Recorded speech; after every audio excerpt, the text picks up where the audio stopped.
Okay, I'm gonna shut up. Okay, either way, what's up, YouTube? Welcome back to another episode to Doki Doki I Am Alive mod. Again, shout outs to the people who made this. The story, the creativity of the writing is amazing. Also, whoever played the piano for this, just for the title music, you did some absolute amazing job with the keys. So yeah, anyway, let's just do our quick little recap from last episode, and we'll continue where we left off. So where we started was we infiltrated the school. We knocked out pretty much a janitor from there. Yuri and I took the roles as janitors and went into the room. We thought the room was empty once we entered, but no, it wasn't.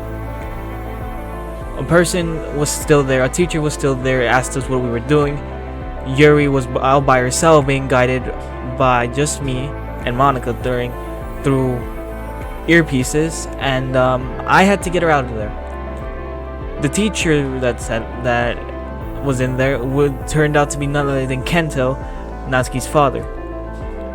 So with that out of the way, we didn't have to take the necessary risk of now making the fake registry list and then having to act as students, since I had to show my face to save Yuri from that situation. So we didn't have to risk that anymore, and now we just had to wait for Kento to come out of the school, get into his car, and then follow him home, and then from there make a plan. My uncle made up a plan that took up around 2 weeks to make. Final preparations were made, and yeah, we had the help from the Yakuza. They acted as innocent bystanders or electricians or mailmans, and that was it. Plan was to go. We went over the house's fence, met up in the garden where there was already a black duffel bag in there with masks for us, and a briefcase and a mask, a lockpick, and a briefcase which contained a gun with a suppressor and a little specific type of ammunition, being subsonic rounds, 9mm black tipped bullets, and yeah. And also at the bottom of the bag, Monica left us a little surprise, being thermal paste, which were to be used at the skylight for entry and exit. So we got in, and then from there we told Yuri to keep an eye on Aiko. Actually, we told her to bring her to witness the death, and we made it to Kento's room. To our surprise, we found him crying about the death of Natsuki. So yeah, we held him at gunpoint, but then Natsuki took control and then took the gun away from us, held him at gunpoint, and shot him, but not without Aiko breaking free from Yuri's grasp and jumping in front of them, hitting both of them and killing Kento. Not that later, and then Aiko succumbed to her injuries, and then that was it. We thought we were free, but then we were back in limbo. Dan told us that Kento wasn't our murderer. So with that, we lost our chance, and then we were brought back.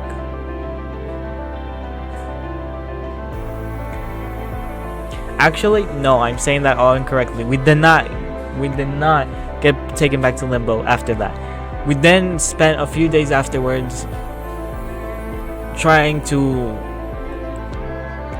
process what just happened, especially Natsuki with what was happening. We saw how she was dealing with it, so we decided to ask her if she wanted to go to a park for a walk, and then we told her a little tale and gave her advice for stuff. Well, that was before and all that. So now Natsuki, and now that that's happened, we're just doing our thing now.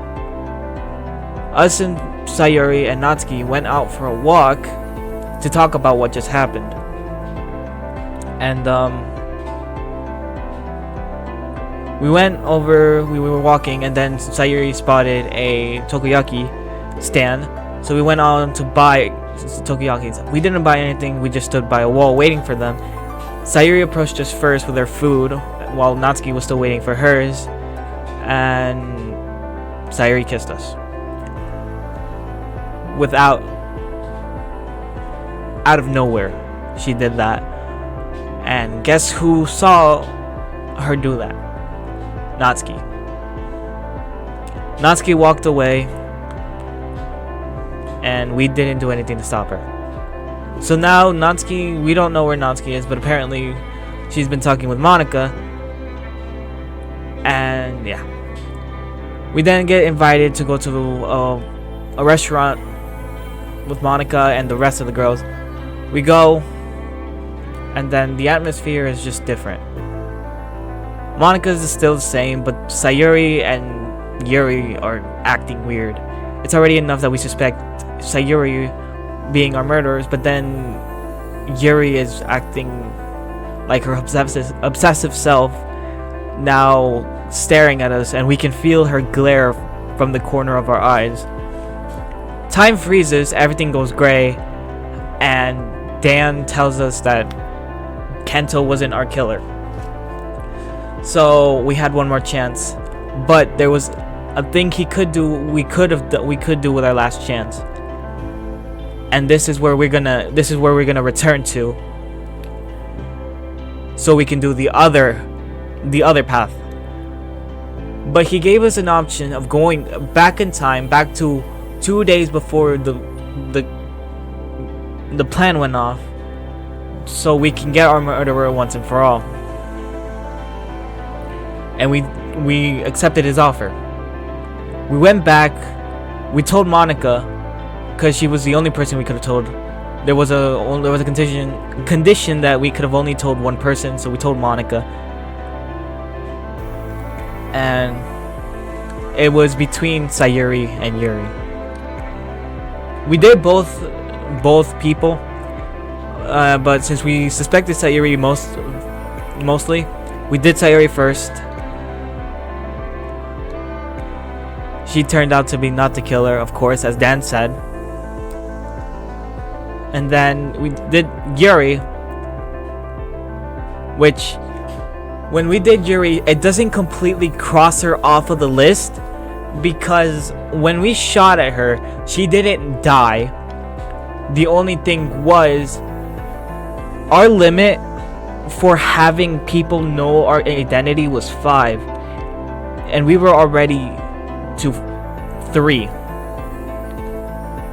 So with everyone else in the house and also the Yakuza coming in, learning our identities, we failed and then got taken back to limbo. So because we didn't kill Yuri, that doesn't completely take her off the list. Also, these girls for real took shots, alright? They took shots to the legs, to the ankles, and still were able to pounce on me. Also, when we shot Yuri, apparently we didn't have the suppressor on because it sounded like a full-blown shot. It rang out and everything. Okay, either way, that's enough of a recap. I know I said it was a quick recap, but I feel like I was talking for 5 minutes. Alright, let's just get into it. So, these are our saves. This is the start of where we ended off last time. This is where our save was for us choosing between Sayuri and Yuri. And this is where we started off the last episode. So we're going to go here, and then we're actually going to skip all of this. We're gonna skip all of this. Because we have absolutely no reason to be reading this again. And it may lag, so oh well. So we're gonna skip all of this, and then we're gonna go back to where it gives us the decision, because I didn't save beforehand. So this is the only save I have that's behind that.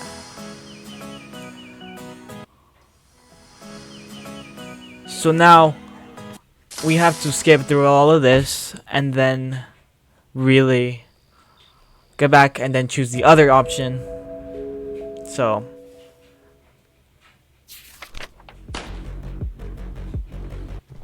we're just skipping through all of this. Ouch. Ow. So this is where all of this happened, and here we are. Here we are. This is where we get our thing. We went with the I will, but now this time we're gonna go for no. So now what this option gives us, it gives us more time with our last chance, but the thing is, we are now stuck with how everyone is at. Yuri's starting to become her little hints of obsessiveness. Sayuri is doing what God knows what, kissing us and all that, even though she knows we're damn well with Natsuki. And Natsuki is not in the right mental state right now. She's not even with us. She's in a different hotel, so who's to know if she doesn't kill herself again. So we have to deal with those conditions now, but we do get one more chance to figure out who is our murderer with a lot more time. So anyway, back to reading. No. Wow. Few people would answer that. I have to make up for my own mistakes. What I need is not that. I need a plan. Would you rather make amends for your mistakes than go back to the past so they don't happen, having the advantage of knowing what will happen? There is no one who understands you, Mr. Bento. I guess it's a stupid choice, but I'm sick of having to depend on others to get things right. And I'm pretty sure I keep on making Dan's voice different each time, but oh well. Well, as you wish, but I warn you, you will regret your decision. And don't tell anyone about this or the consequences will be fatal. Alright.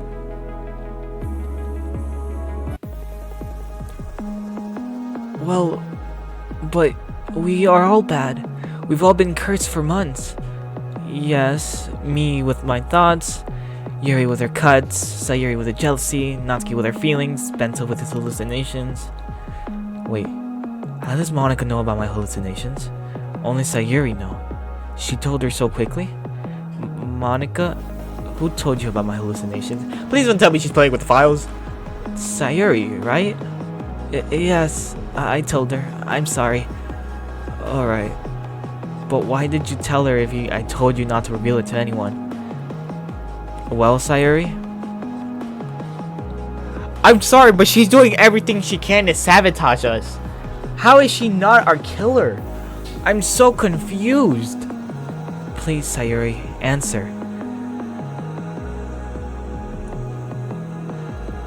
There are many things you don't know about me, and you don't know all that I have suffered, all that I have sacrificed, all the hardships I had to go through. I had to kill the doubts.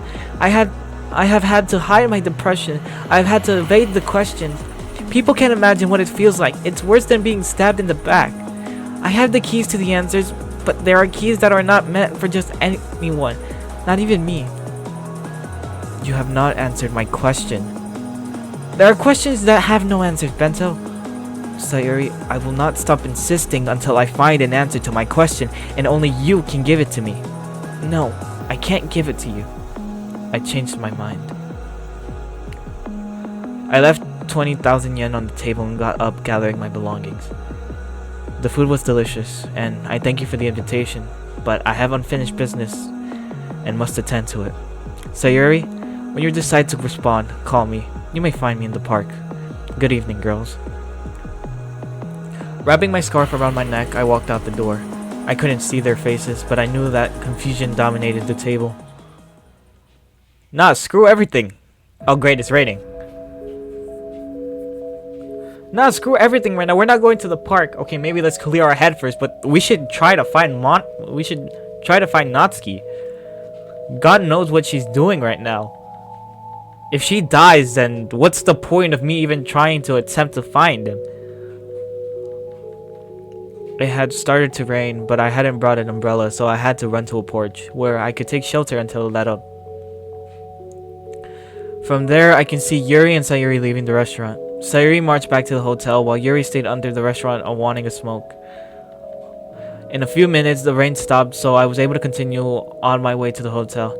I had to leave my things there and go to settle some pending accounts.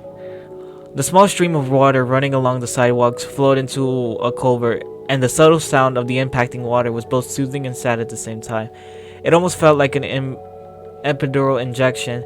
You stopped feeling everything around you and couldn't think of anything else. Suddenly, I foresaw a presence coming towards me. I turned around and saw the face of a pale girl with brown hair, pigtails, and a pink outfit. It was Natsuki. Silence reigned, but the exchange of glances spoke for itself. Natsuki seemed to wait for me to start. Hello. Hello, Bento. First of all, I would like to apologize for what happened. I went 2 weeks without getting out of my... It's okay. I forgive you.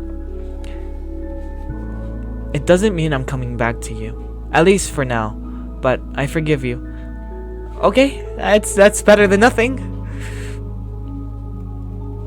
That's better than you dying.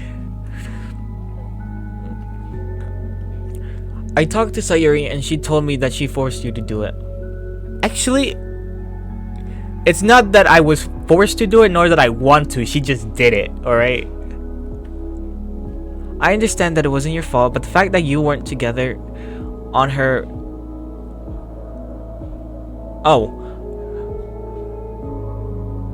But the fact that you weren't tougher on her prevents me from fully trusting you. Natsuki, I completely understand. Thank you, Nat. That's what I needed, but... I'm off to see the girls. I felt a little pain to see her cut my sentence so coldly. Okay. Hold up.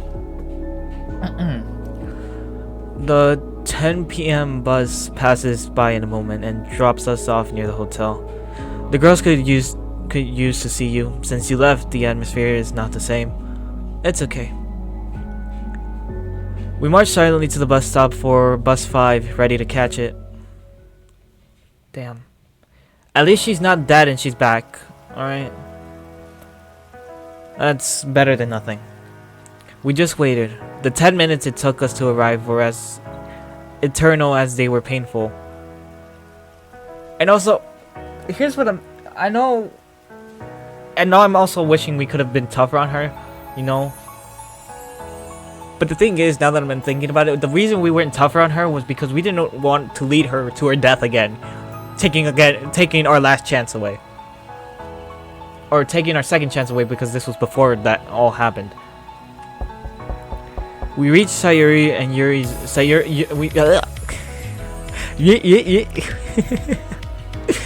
We reached Yuri and Sayuri's room and knocked on the door. We heard her come in. We walked through the doorway and saw Monica and Yuri sitting on the couch. As soon as they saw Natsuki, they ran up to hug her. The three melted into an embrace amidst shrieks of happiness. They had not seen her for almost a month, and it is very true that we all missed her. It's been a month since she left? Huh? Okay, this timeline is confusing. They started talking, asking each other questions, and I could see the three of them were very happy for the first time in a while. Well, you'll have to go see Sayuri. I'm sure she wants to see you. Yes, you're right. Where is she? I have no idea. I think I know where she is. They all looked at me. For a while, they had forgotten I was there. Well, let's go then. We got out of there and went to my room. As I expected, when I arrived, I saw that the door was open. I walked in and saw Sayuri sitting on my bed, waiting. When she saw us, she froze. Hello, Natsuki? I wasn't expecting you. I could feel Natsuki's fist clench violently and relax a few moments later. I thought I told her I was going. I thought I told her to meet me in the park or to call me, not to meet me in my room. I'm no genius, but I'm convinced that Natsuki is jealous and has thought the wrong thing. Well, Bento, we need to talk. I know. But first of all, you have to answer me this. Why you told Monica about my hallucinations and how you opened the door? Well, you left the door open when you went to dinner, and the other thing... It is as simple as you're predictable. What do you mean? Do you really think I hadn't noticed you weren't well when you even told me? And you think Yuri and Monica hadn't noticed it beforehand? They are the smartest girls I know. Your explanation makes sense and I understand it, but you haven't answered my question. Why did you tell her if I asked you not to reveal it? Well, get out of my head, get out of my head, get out of my head. What is going on? Bro, this is exactly the same stuff that happens when Monica's messing around with the files. But what's going on? Here we meet again, you and I. To be frank, I feel rather sorry for you. I have zero clues talking. You insist on looking for an elusive target without knowing that your movement isn't solitary within its movement. Whatever you advance, the target also advances. Trapped in an anthill with no way out. Just moved by inertia, and closely watched by an entity above your understanding, like a child with a magnifying glass. I don't regret what I did, and I'm just looking for your failure. I was slowly starting to get used to the loneliness, and you had to show up to ruin it. I can't wait for you to disappear from my sight and return to the place you shouldn't have left. Go fuck yourself. What? I woke up in my hotel bed. I remember everything I've been told, but I don't remember anything I did yesterday. Sayuri, how is this possible? I never distrusted her, and I never suspected her. I don't understand anything. Dan told me she was innocent, but now this happens. Is she our killer or not? As I walked, the door opened softly, as if the person on the other side pretended not to be heard. Anyway, it was useless because thanks to the silence I could hear it perfectly. I just pretended not to hear it and tried to figure out who it was. He did not appear to be walking towards me, and if he was, it was extremely quiet. Suddenly a hand rested on my shoulder. I slowly looked up and saw Natsuki's beautiful face. After a few seconds, she began to speak. I know how you feel. Broken. I know because I felt it very recently. Just by looking at your lost gaze, I can tell that the situation is wreaking havoc in your mind. But I think I can help you. Here. She reached into her shirt and pulled out a pendant. It was a prismatic mineral, black with orange veins in the form of concentric circles attached with a steel ring. She deposited it in my hand and closed my fist, letting the black cord of the pendant protrude from my palm. This pendant is the tiger's eye, given to me by my father when I was 5 years old. He told me that tiger eyes guided your actions to make the best possible decision. I've already made my decision regarding Sayuri. It's time for you to decide too. Accept my gift and make her proud of you. I'm sure she will be. Wait a minute. How do you know about Sayuri and what happened with Monica? I'm not understanding anything. Without a word, she sat down next to me and stood for a while looking out the window as I did. After a few minutes of absolute silence, broken only by the impact of raindrops on the glass, I began to cry. I don't know what to do. I'm convinced Sayuri is guilty, but I wish with all my might that I was wrong. I don't want to lose the only person who trusted me since I was a child, whether she is a murderer or not. But I also want to live happily for the rest of my life. Although it's useless to say that, a life without Sayuri is not fully happy. What do I do, Natsuki? What do I do? Sorry, Bento. I can't help you with that. You must decide. I have already decided what we should, and now it is your turn. When you decide, we will go to Sayuri or not, as long as we match. But what did you decide? I'm not going to tell you. It could influence your final decision, and I don't want to be the only one who decides freely. Take your time. We can choose Sayuri's destination without haste. Natsuki got up, and before leaving the room, she came over and kissed me on the forehead. Don't torture yourself. I love you. As my mind was trying to assimilate everything I needed to clarify, Natsuki stepped through the doorway. And, as I feel like we're gonna have to decide if we kill Sayuri again or not, we're gonna save it.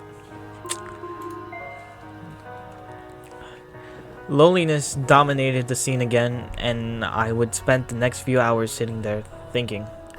Okay, let's just readjust my microphone.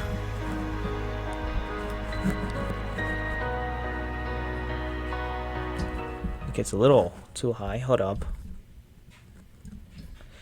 My phone vibrated 3 times in a row. When I pulled it out of my pocket and turned it on, I saw that they were messages from the group. When I opened the chat, I saw that Sayuri had left it. Sayuri has left the group. And now what? I don't know, but we have to find her.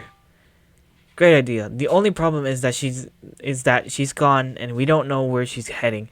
On top of that, she has me blocked. And me too. Fuck. We have to find her now. Any ideas? Hey, not so fast. I have not decided what to do, and considering that there are 2 of us who must act, I have the right to choose Sayuri's fate. Bento is right. Before I can read on, I got a message from a particular chat room. It was Sayuri. Bento, meet me at 8:30 under the bridge in Demokai neighborhood. Please don't miss. We need to talk. You cannot respond to this conversation. What other option was left for me? I don't like how we're underneath the bridge. My kind sir, please tell me you brought at least something. I had been waiting on the bridge for 15 minutes. I had a hard time getting out of the hotel without Natsuki noticing, and I had to call a cab to get there, as it was too far away. The cab driver seemed annoyed and treated me in a curt and rude manner, making me feel very uncomfortable. Well, fuck you. I mean, it's not your job, sir. It's not like it's your job to drive me. It's not like I'm paying. On the way out, as usual, I rated the cab driver on the way out with my phone. Oh, it's an Uber. I gave him 5 stars as I pondered whether I should have done that or not. Aside, I saw a dark silhouette approaching me. It was not difficult to distinguish the ribbon and the hair of that figure. Hello. Hello. I need to talk to you, and it's very important. At least she fixed her hair. Somewhat. Me too. But you can start. But... As I said this, I handed her a bottle of water. She probably already had one, but I preferred not to take the chance that she hadn't had anything to drink at all. It's okay. You see, I feel like I'm losing my mind again. What do you mean? I'm going crazy. I'm starting to have hallucinations, paranoia, and depression again. I feel like someone is constantly chasing me. I never think I am alone. I see figures of objects that do not exist, even of people that do not exist. Hearing those words, Dan's words about hallucinations came to mind. Does it have something to do with it? I don't know. You can't imagine how many times I had to repress my desire to jump from the top of this building in the hours I've been here. Wait, have you been here all this time? Well, no. It was obvious she had been. A backpack could be seen leaning against the railing along with a blanket and her cell phone. I decided to play dumb and let her continue. As I was saying, you're the one I trust the most, and I have it on good authority that your mind is torn between finishing me off and letting me go. How do you know I think that? I will tell you in the moment. Well, know that whatever you choose, I will respect your decision. You won't take them without weighing the options, but there's something about this story that doesn't add up for me. There is something that I feel should not be there, and it makes me doubt what is real and what is not. to the point that right now I'm unable to distinguish between the two. Please get to the point. What is wrong with you? In my hallucinations, there is a recurring one, which I feel is getting closer and closer to being a premonitory dream. I see you with a gun in front of me pointing it at me. But when you speak to say goodbye to me, it doesn't sound like your voice. It sounds like someone else's voice. That's like the hallucination I keep on hearing. But I don't know exactly who it is. I'm about to end myself. I can't take it anymore. What, Sayuri? Do you realize what you're saying to me? I am perfectly aware, and I can swear on my honor that I am not lying to you. It happens to me all the time. It talks to me. But there is a detail.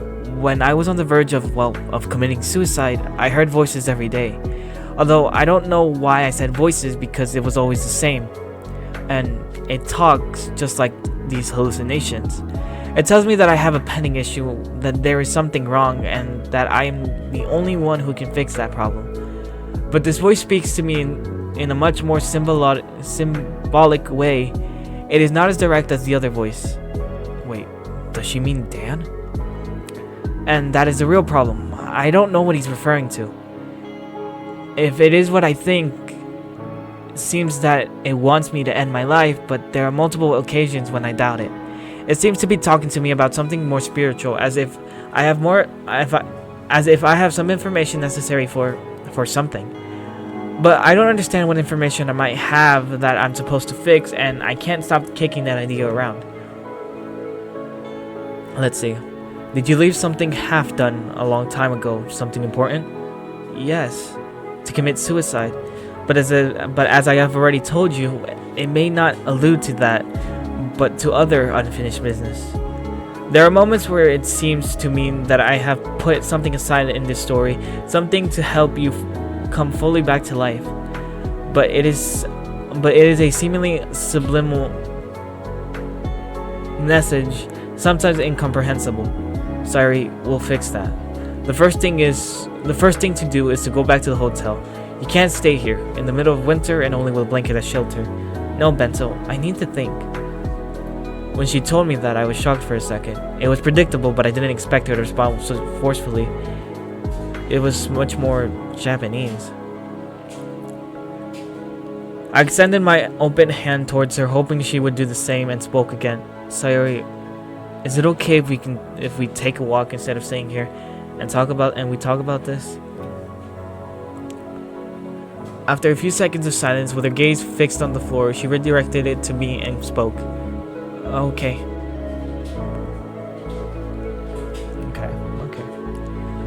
I don't like how we're in the forest. We were both walking in the same direction, but her steps wandered as if her mind and body were independent entities. We were a little apart, but close enough together that if they saw us, they would suspect something is going on between us. The sound of the dirt with every step we took was complemented with an icy breeze that made its way through the foliage of the forest we were in. Let's see, Sayori. I'm aware that at this point, you won't feel confident enough to tell me what's going on. But don't think I don't understand you.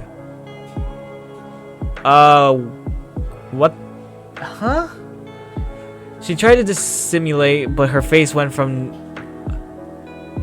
neutrality to hatred in an instant. Sayori, if you have something to say to me, tell me now. And why are you trying so hard to pretend like nothing is going on here?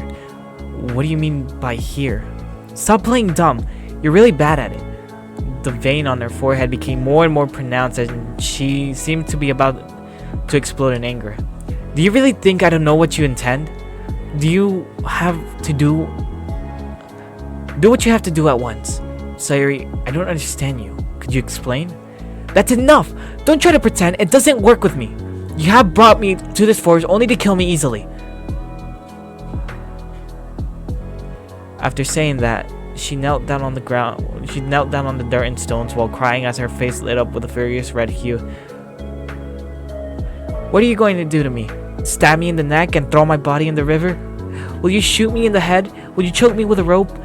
Or did you just poison the bottle of water you gave me earlier and wanted to bring me here so no one could see me agonize?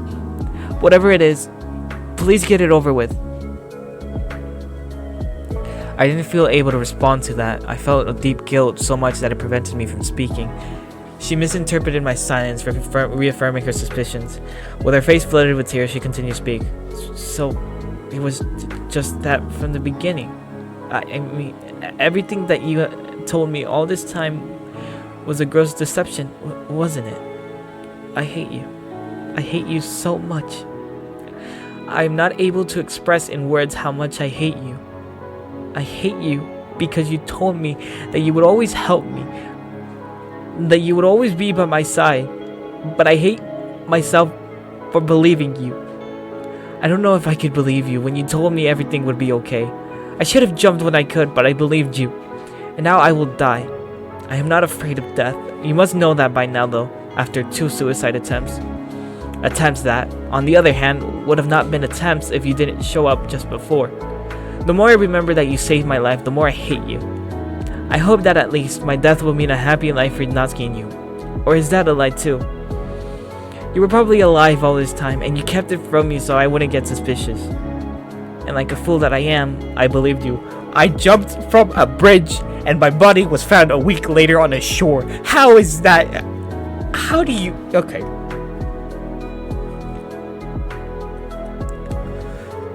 I trusted that whole story about Limbo and the second chance. Please, just kill me now. I can't take it anymore. If you think I'm lying about Limbo, then why the hell do you think I would want to kill you for a reason? Me killing people is the reason Limbo is here. Alright? Limbo is the reason I'm killing people. Alright? That's the reason. So if you don't believe in Limbo, why do I want to kill you? If you don't kill me, I'll do it myself. If you don't end me right here, I'll throw myself on the train tracks as soon as I see the chance. Sayuri, please, Sayuri, believe me. I didn't bring you here to kill you. I would never do that, even if I was forced to. You're my best friend, and I wouldn't trade you for the world. But please try to understand my situation. I don't know what to do. Nothing that I have told you is a lie, and it hurts me a lot to see you like this, much more than you think. Sayuri, trust me, as I always trusted you. Even though you were in a terrible mood, you stayed by my side. You've always taken care of me. Let me take care of you for once. She did not respond. Her eyes denoted confusion, but after about 10 seconds, she looked back at me and reached out to grab my hand as I expected her to do. She approached her bridge corner to gather her things while I waited for her leaning against a relatively close wall. 1 minute passed, 2 minutes passed, and I couldn't wait any longer. Yep, she's dead.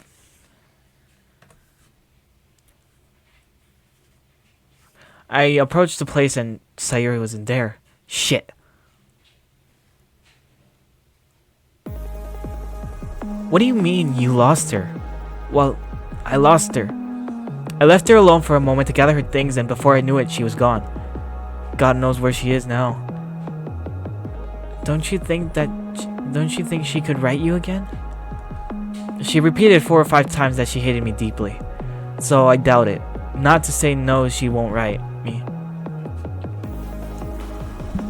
And do you think she seemed to act in a suspicious way? In a psychotic, altered, paranoid, and disturbed way? Pretty much so, but not in a suspicious way. At least I think so from what I was able to talk to her. Well, it's up to us to decide to... Well, it's up to the two of us to decide who to believe, and I'm hesitant. And I feel the choice coming along, so we are gonna immediately save it. Me as well. I want to believe Sayuri, but I have a hard time doing so, knowing that she is so emotional and well, with something she told me. Well, you have to decide quickly because she is leaving and we don't know where she's heading. I need at least one day to decide. Yeah, the problem is that she's leaving. I know, but don't worry, we'll find her. And if we don't find her, what do we do then? We all fell silent. I hadn't thought about that part. She is a suspect, but really if it is her and we don't find her, we are sentenced to death. My mind is filled with doubts with every passing second, and I don't know what I should do to solve everything as soon as possible. Okay. As a prudent measure, we should know where Sayuri is heading, and then we can have her located, sort of. I remember that back in the day after the festival, we installed an application on our cell phones that allow us to know each other's locations at all time. Because, you know. The problem is that she almost certainly deleted it. She spent 5 years thinking I was dead, so there's no way she still has it.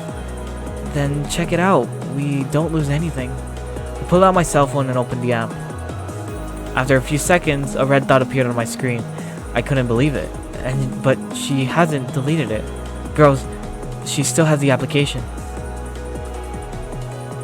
I'm sure she hoped that someday she would see your marker move and believe you were still alive. A great sadness came over me. She had the absurd hope that I was still alive, and luckily she was right. Well, but it is useless to look at it now. It will be better to check it out in a few hours to see where she stops in one place. Right. Well, we'll check it out tomorrow then, so we can go to sleep. I'm very tired. Yeah, me too. Me too. Well, I'm going home. Let me know if you see she settles into place. We can go in my car. See you guys tomorrow.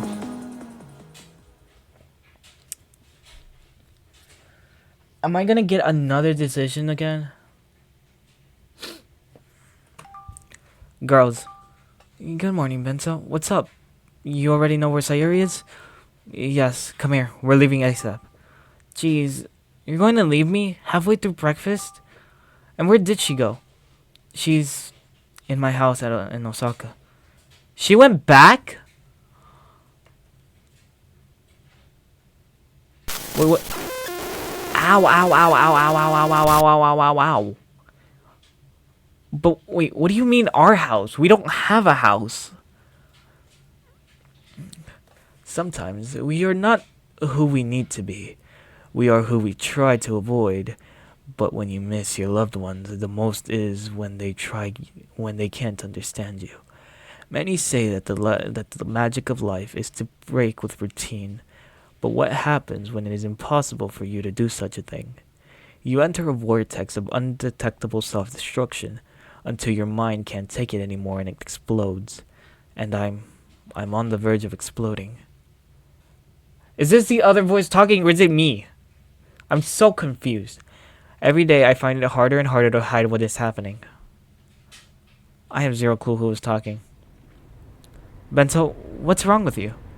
I looked up from my knees and saw Yuri and Natsuki staring at me in confusion. A drop of cold sweat ran down my forehead. I couldn't tell them what just happened. Only Monica was not staring at me, but through the rearview mirror, as she couldn't take her eyes off the road. I'm going to listen to what I heard.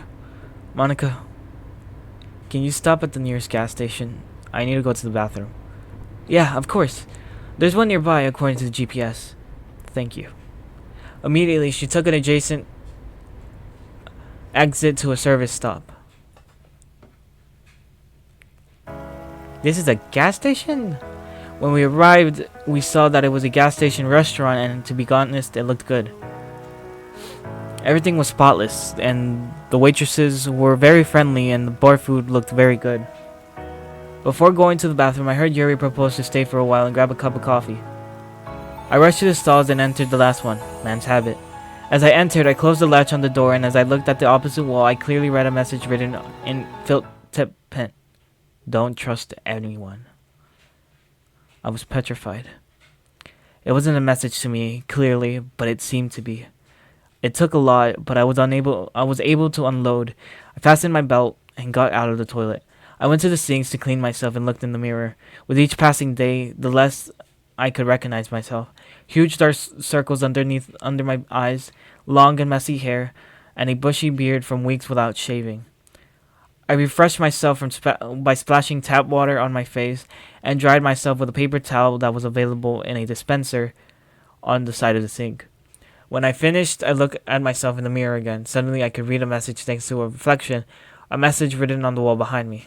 But the strange thing was that it could only be read from the mirror, as if it was written in reverse. I trusted her, Bento. No, it couldn't be a coincidence. This message, I doubt it was addressed by another bento right here, right now. And I could have sworn that message wasn't before. No, it must be a coincidence. Seriously, if I tell them this has happened to me, they will think I'm losing my mind. That's what I already think myself enough, though. Nervous, I left the restroom and headed towards the bar tables. There I saw Natsuki drinking what looked like Repsy.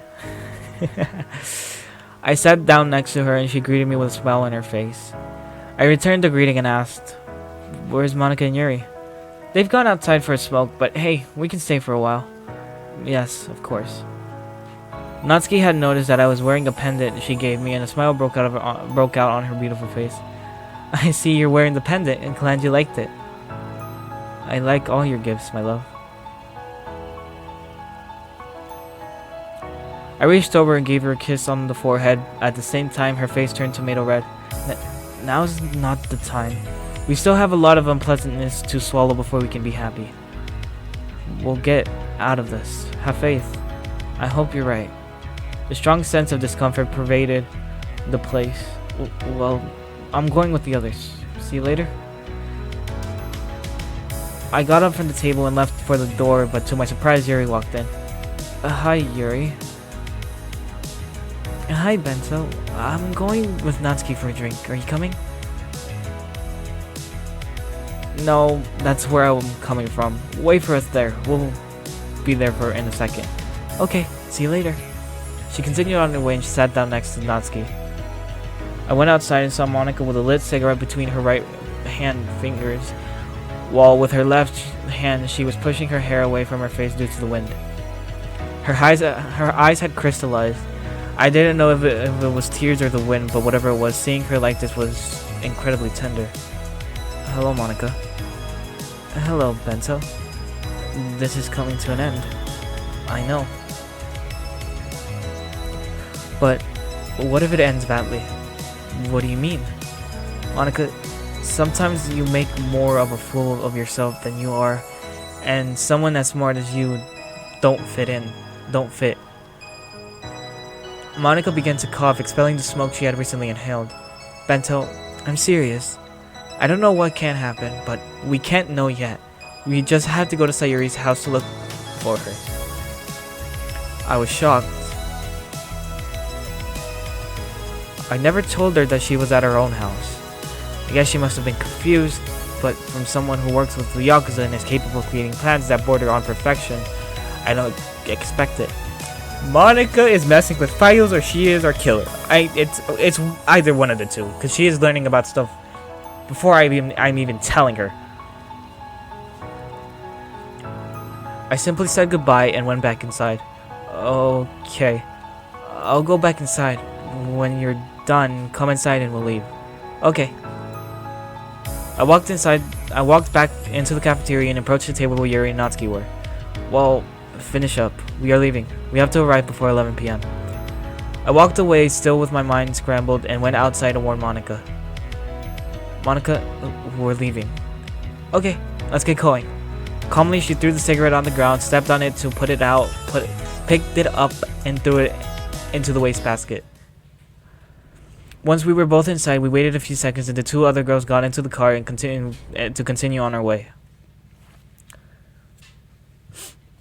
The February cold was stampede with a gentle rain that was pouring down and settling on the windows of Monica's car.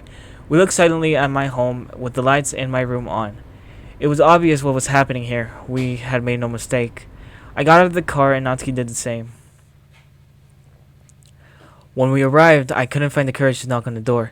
Natsuki, was witnessing my indecision, knocked on the door herself thanks to her courage. I looked at her and she smiled at me. What a deja vu. After a few seconds, the door opened and we're saving, just in case.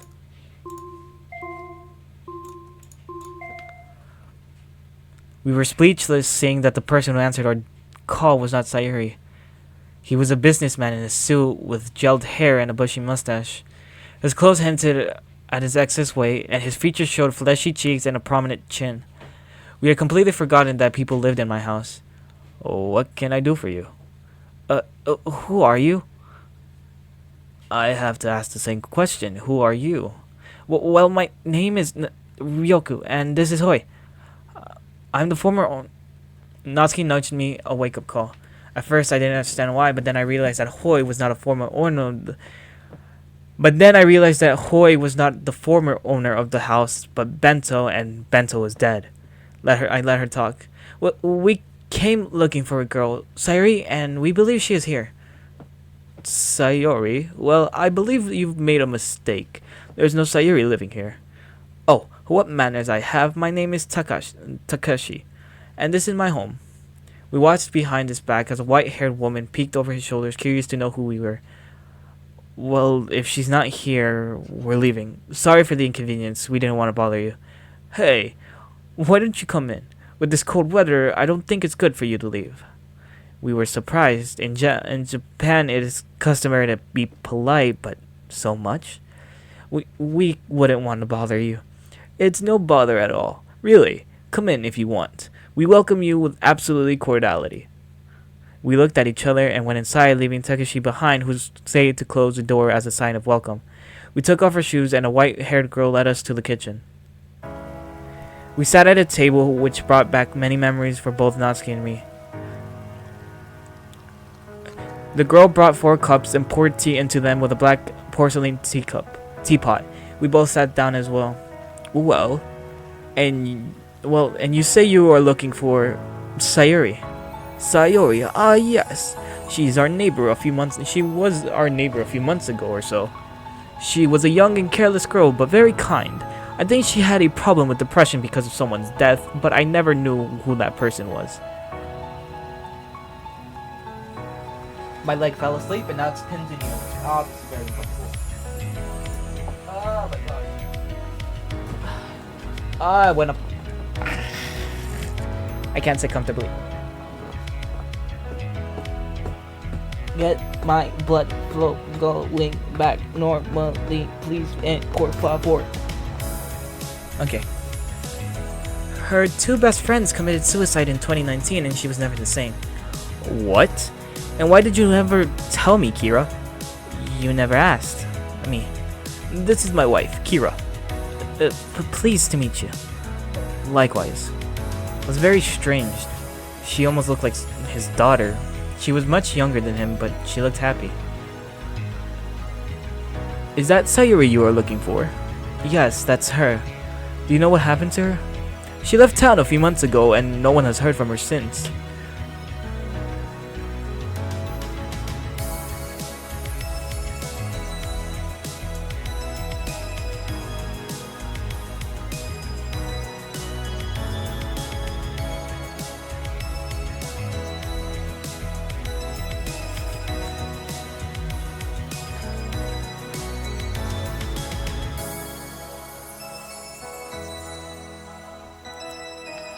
I sincerely believe that she also committed suicide.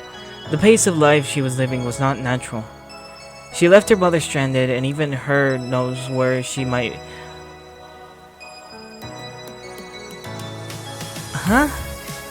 She left her mother stranded, and even her knows where she might know where she might be. She still lives in the house next door. We talked to her a few weeks ago. We are good friends. She can't seem to get over her daughter's disappearance. She keeps looking for her.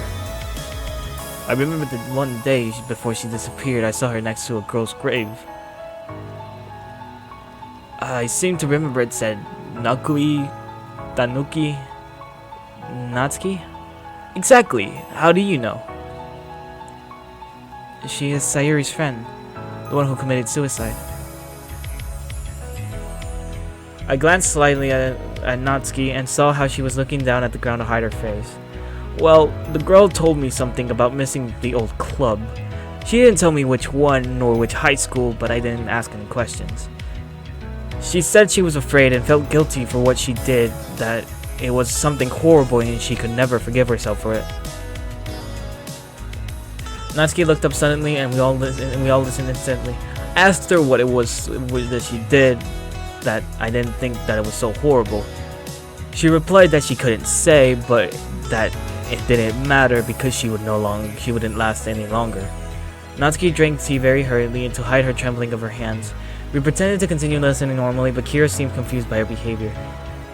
As he said that, we could hear a familiar melody in the distance. It came from outside, and I could recognize it instantly. It was Final Shot, Sayuri's favorite song.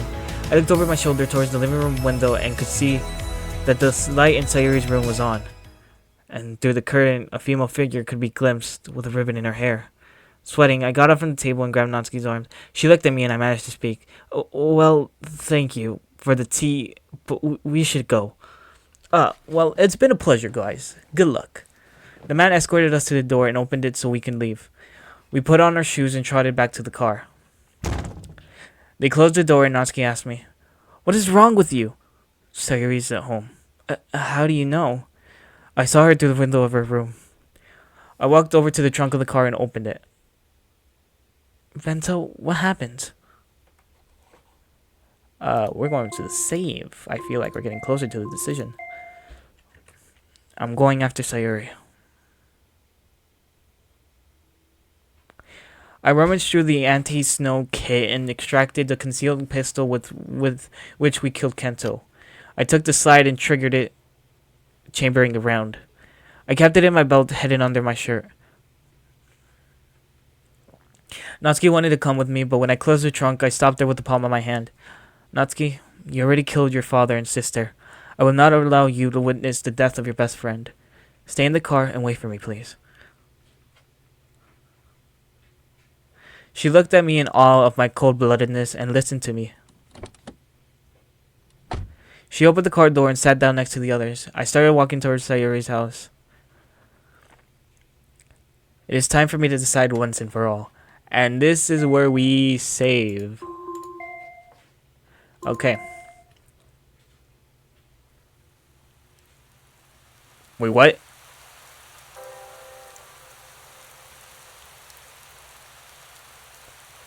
Huh? Are we killing someone? Alright, we're just gonna go through everyone. So we're gonna go through Sayuri first, as I know that's not gonna end to a good ending. But it's gonna be most of the shortest ones. Then we'll go with Yuri, as Yuri isn't crossed off of the list yet. And then we'll go probably me. I'll probably do Monica next. So it's over. There's no turning back now. I know what I must do.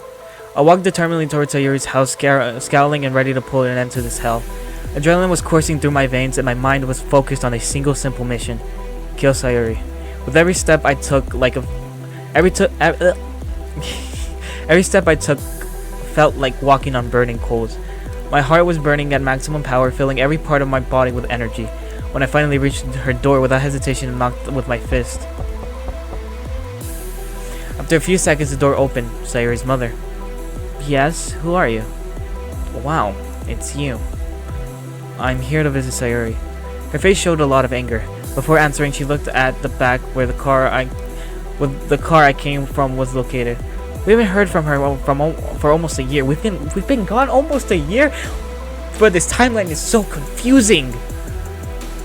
"Please don't lie to me. I know she's there." "Don't you understand me? Sayuri's not here." "I know she's here. Please." "Mom?" Behind her, I could see Sayuri peeking down the stair hallway. She was dressed in her usual pajamas. She looked at me blankly. "No need to lie to him. Let him in." "Not only do I have to go to Tokyo to bring her back home, but now you're coming to try to separate her from me again?" I mean, this time it's probably going to be an indefinite separation, madam. I'm sorry." She looked at me with noticeable aggressiveness and stepped aside so I can enter. Sayuri motioned with her finger for her to follow her up to the stairs, and I followed her lead. We got to her door and she bolted the door.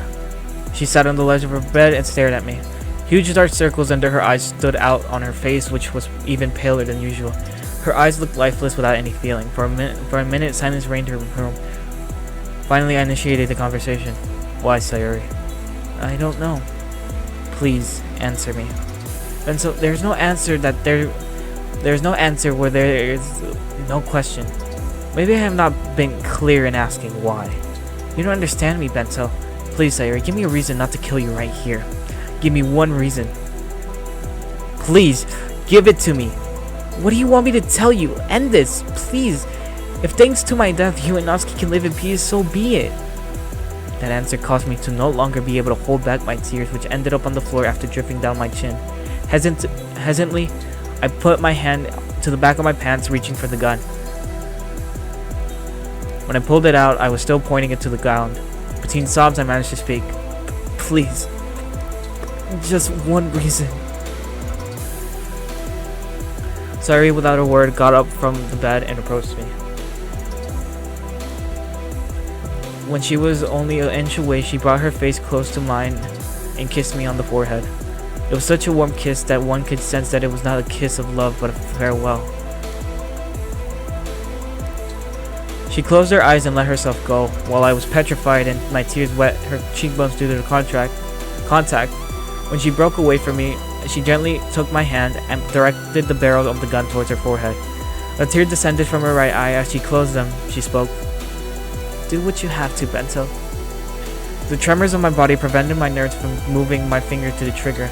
My crying increased and I cried so much that I couldn't even open my eyes. I lowered the gun and fell to my knees on the ground as I apologized. After a few seconds, she also knelt down in front of me and refocused the gun on her. When I looked at her, she was nodding her head. I can't do it. When I found the courage I lacked, I slowly brought my index finger to the trigger. She broke away from me again as she smiled. The seconds became hours and the water became fire in my skin. My joints had gone numb, but finally, with my eyes closed, I pulled the trigger. Now we're back at limbo. No, I can't do it. Maybe it's cowardice and maybe it's empathy, but I'm not capable. I don't know if she's to blame for all of this, but to really not trust what Dan told me regarding her innocence would be idiotic. After all, when she jumped off the balcony, Dan revived her. What would be the point of doing that if Sayuri was really the one we were looking for? I've been totally blind all this time. Even worse, I've seen what I've wanted to see. I systematically ignored all evidence of Sayuri's innocence and have only turned my attention to her erratic behavior. Through the tears, I can see that she has also opened her eyes. I've been aiming directly at her forehead for a while now, but I don't have the courage to pull the trigger. She looks at me in a questioning way, as if she is impatient for me to get it all over with. I was overcome with immense rage. If Sayuri is innocent, she is perfectly aware that she is. And if so, she's allowing me to murder her without resistance, which is only going to make me fail and lose the only chance I have for redemption left. Or maybe she just wants me to kill her and end it all and stop her suffering. If so, it would be very selfish of her. Doesn't sound like Sayuri to me. Or maybe she is the culprit and I don't have to trust Dan. Right now, I hate her deeply with an indecision. She is subjecting me with her strange behavior. Do what you have to. Shut up. My answer made her voice tremble. It's normal. She didn't expect something like this from me, and even less in this situation. I pulled the gun away from her face and stowed it behind my back, partially inside my pants. Then I got up from the floor and stared at her while she felt great confusion. So you're telling me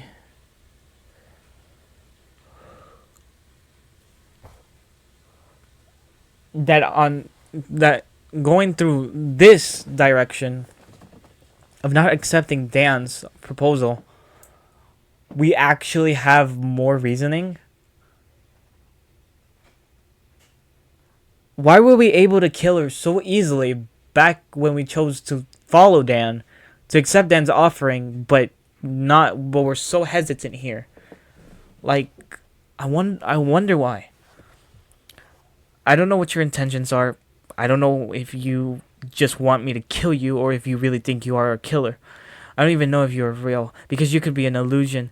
That none of this has actually happened, and that living the second chance is my personal hell. I just know that you are not to blame, and I am not going to waste a bullet or 3 lives associated to it. And 3 lives associated to it because of a selfish act or confusion you've created for yourself over the guilt of her death. Sorry, Sayuri. She did not respond. I guess she's in shock over my decision, but what is done is done. If you happen to be the culprit, yes, I am stupid. I would have killed 2 innocent people and let the guilty one live, but I will not risk our lives for a very small chance. On the other hand, if you are not the option I'm leaning towards is that you just want me to do your dirty work for you. If you want to die, do it yourself. I won't. And if your only intention is for me to kill you out of desperation, I'm deeply disappointed in you.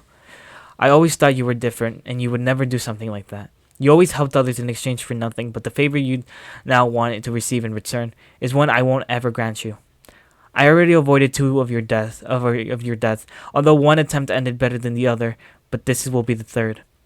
I want to believe that you only think you are a killer because you act so strange, but at the same time, it doesn't make sense because none of your strange acts really denote guilt. Goodbye, Sayuri. If you don't see me again, it's because I failed and killed the wrong person. She still didn't respond. I can only see a fresh tear on her face. It was almost confirmation that she wanted to end her life, and that she really wanted me to pull the trigger. I turned to leave the room, sad in disappointment in my best friend for as long as I can remember. But soon that sensation was interrupted by another. The feeling of something was brushing against my back. When I directed my hand there, I didn't feel my gun.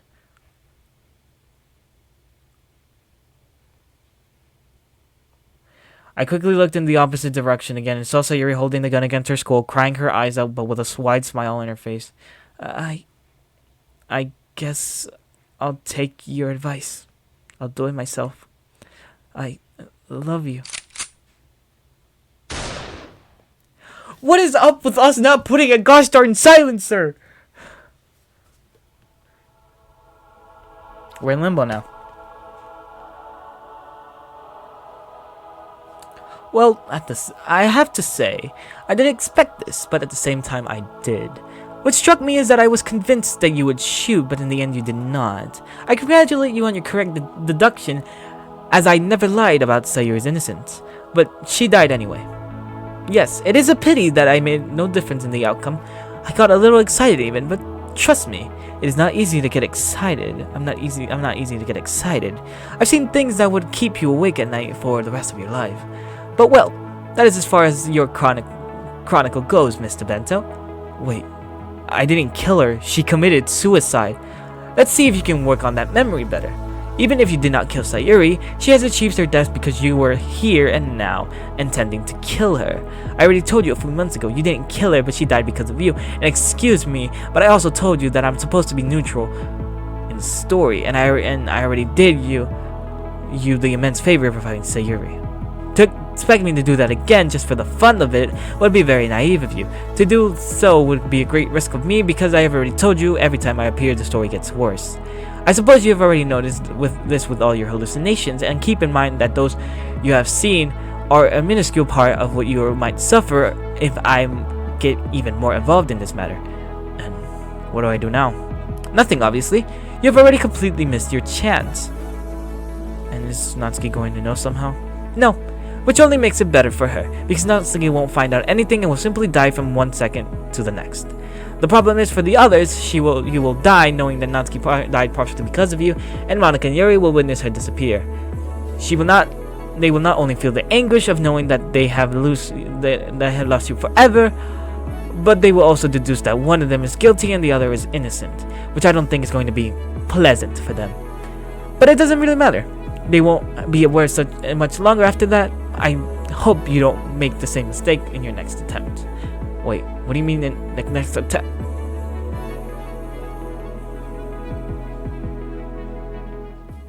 And it's gonna bring me back to the start of the game. 15/11/2019. Yep.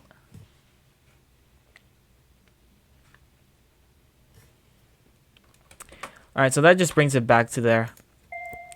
So, this is why... No!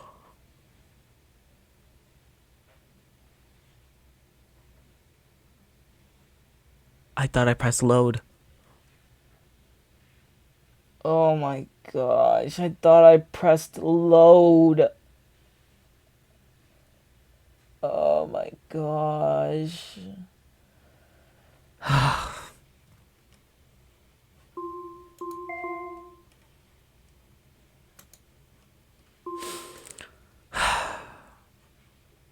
Give me my settings. Let Max out my text speed. We're skipping through all of this.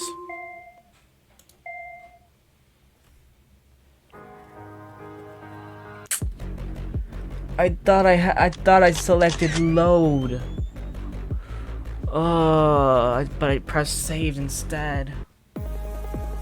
Oh my gosh. Okay, well, we absolutely now know. I mean, it was already said in the other ending we took, but Sayuri was innocent.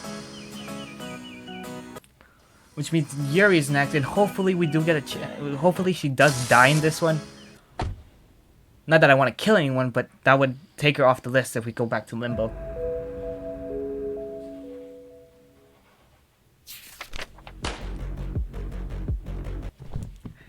So, ow, ow.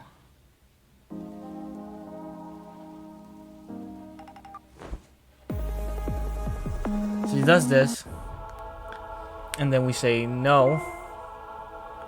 We skip all of this, cause screw you, Dan.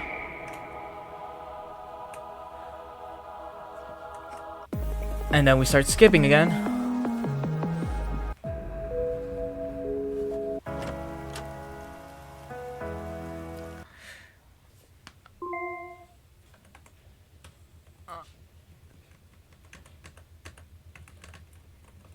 We just skip all of that.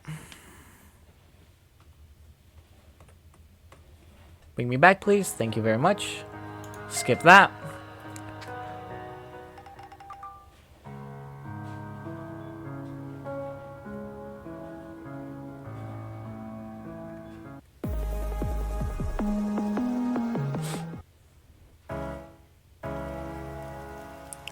Okay.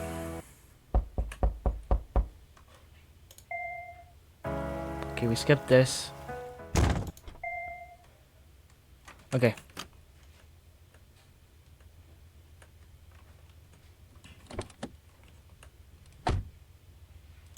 Save it here. And we save it here just in case I do the same idiotic thing. Okay. So I understand how we do Sayuri, but how do we go on about killing the other characters? I'm so confused. What am I doing? I've taken this too far. I don't know what to do. I have reason to suspect all of them, but ruling myself out, the only option to which I find some sense is Yuri to be her assassin. After all, Dan revived Sayuri and explicitly told me that she is not the one we look for, and Dan had never given me no reason to distrust him. On the other hand, Monica had been the most actively involved in finding and eliminating our targets. And while it may be that she is only looking to erase herself as the option to consider, I think that it would make a lot more sense that if she helped us so much, it is precisely because she wants to put an end to all of this. Therefore, the only remaining option is Yuri. She was trying to push Natsuki away from me years ago, and even though she has changed and is someone else now, time does not make you innocent. If she truly was the trigger for her death, she must pay for it. Calmly, and after a few moments of standing still, I turned around and walked back to the car I came from. The three girls looked at me in confusion. They saw me leave so determined that it was strange that I stopped and came back with the same determination of which I left. As I reached the passenger window where Yuri is sitting, I gently tapped the glass of the barrel of the gun in an act to cause Monica to raise her hands and look at me from the seat in terror. I motioned with my hands for Yuri to roll down her window, which she did. Monica, get out of the car. You're not my target. She quickly left her seat without turning off the engine and moved as far away as she could, positioning herself behind me. Next to her, Natsuki also got off the back seat with alacrity and approached me in fear. Bento, what are you going to do? Finish off her assassin. But didn't we say we were going after Sayuri? Yes, but there are certain things you don't know. And thinking about it coldly, the candidate with more balance is Yuri. Bento, what are you talking about? Think about it, Nat. She tried to take you away from me by all means before your suicide. She behaved very, very badly with you. She was not surprised at all to see her friends who had died years ago come back to life. She is the only one who has participated at least in the search for a killer. She had the strangest reaction of all when she saw us again after all these years. She was not surprised at all to see her friends who had died years ago come back to life, and on top of that, she claimed she knew we were alive. She apologized to me on her knees and crying her eyes out for something she didn't want to explain to me before Sayuri's suicide attempt at the hotel.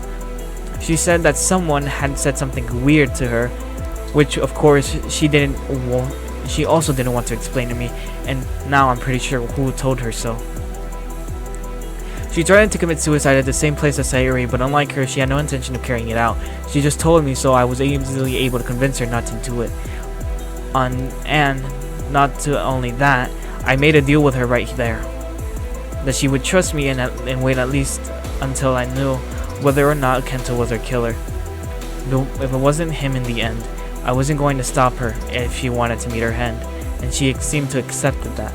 But Kento wasn't our killer, and I don't know about you, but I see her here living and kicking. She almost seemed like she was trying to make me feel sorry about her, for her, so that I wouldn't suspect her. Don't you see, Natsuki? It all fits together. Natsuki's look of confusion transmuted to a rather more neutral one. With other words, she took a step back and stood watching intently while Monika was still trembling. As I was all saying that, Yuri was giving me a conceding glance from the passenger seat. It was as if she had partially accepted her fate and partially wanting to pounce on me to cut my throat with her fingernails. Get out, Yuri. It is up to you. I don't care where to shoot you. I'm just saying it so you can choose whether you'd rather die cowardly behind the glass or standing up with honor. After a few seconds, she pulled the door handle and got out of the car.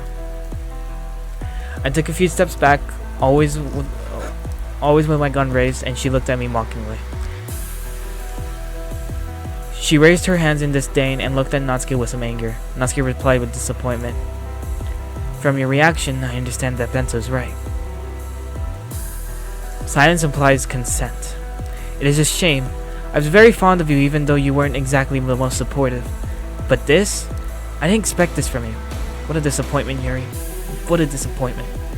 Any other person would break your face, but knowing that there's heaven and hell, I hope that whoever chooses for you is consistent and sends you where you deserve.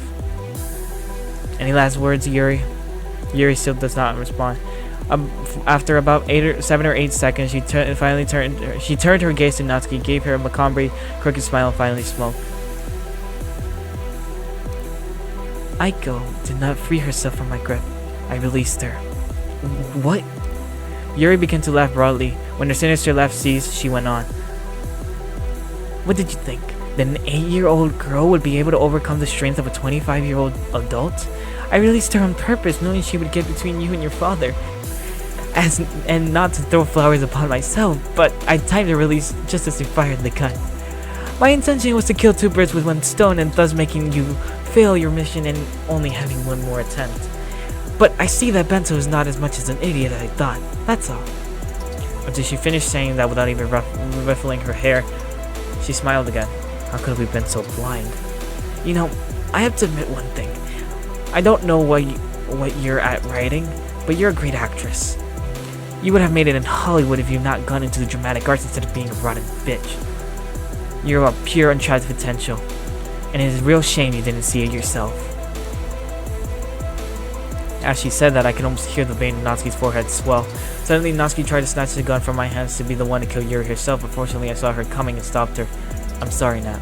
I know you feel like it, but do I need to remind you what happened the last time you took the gun away from me so you can shoot?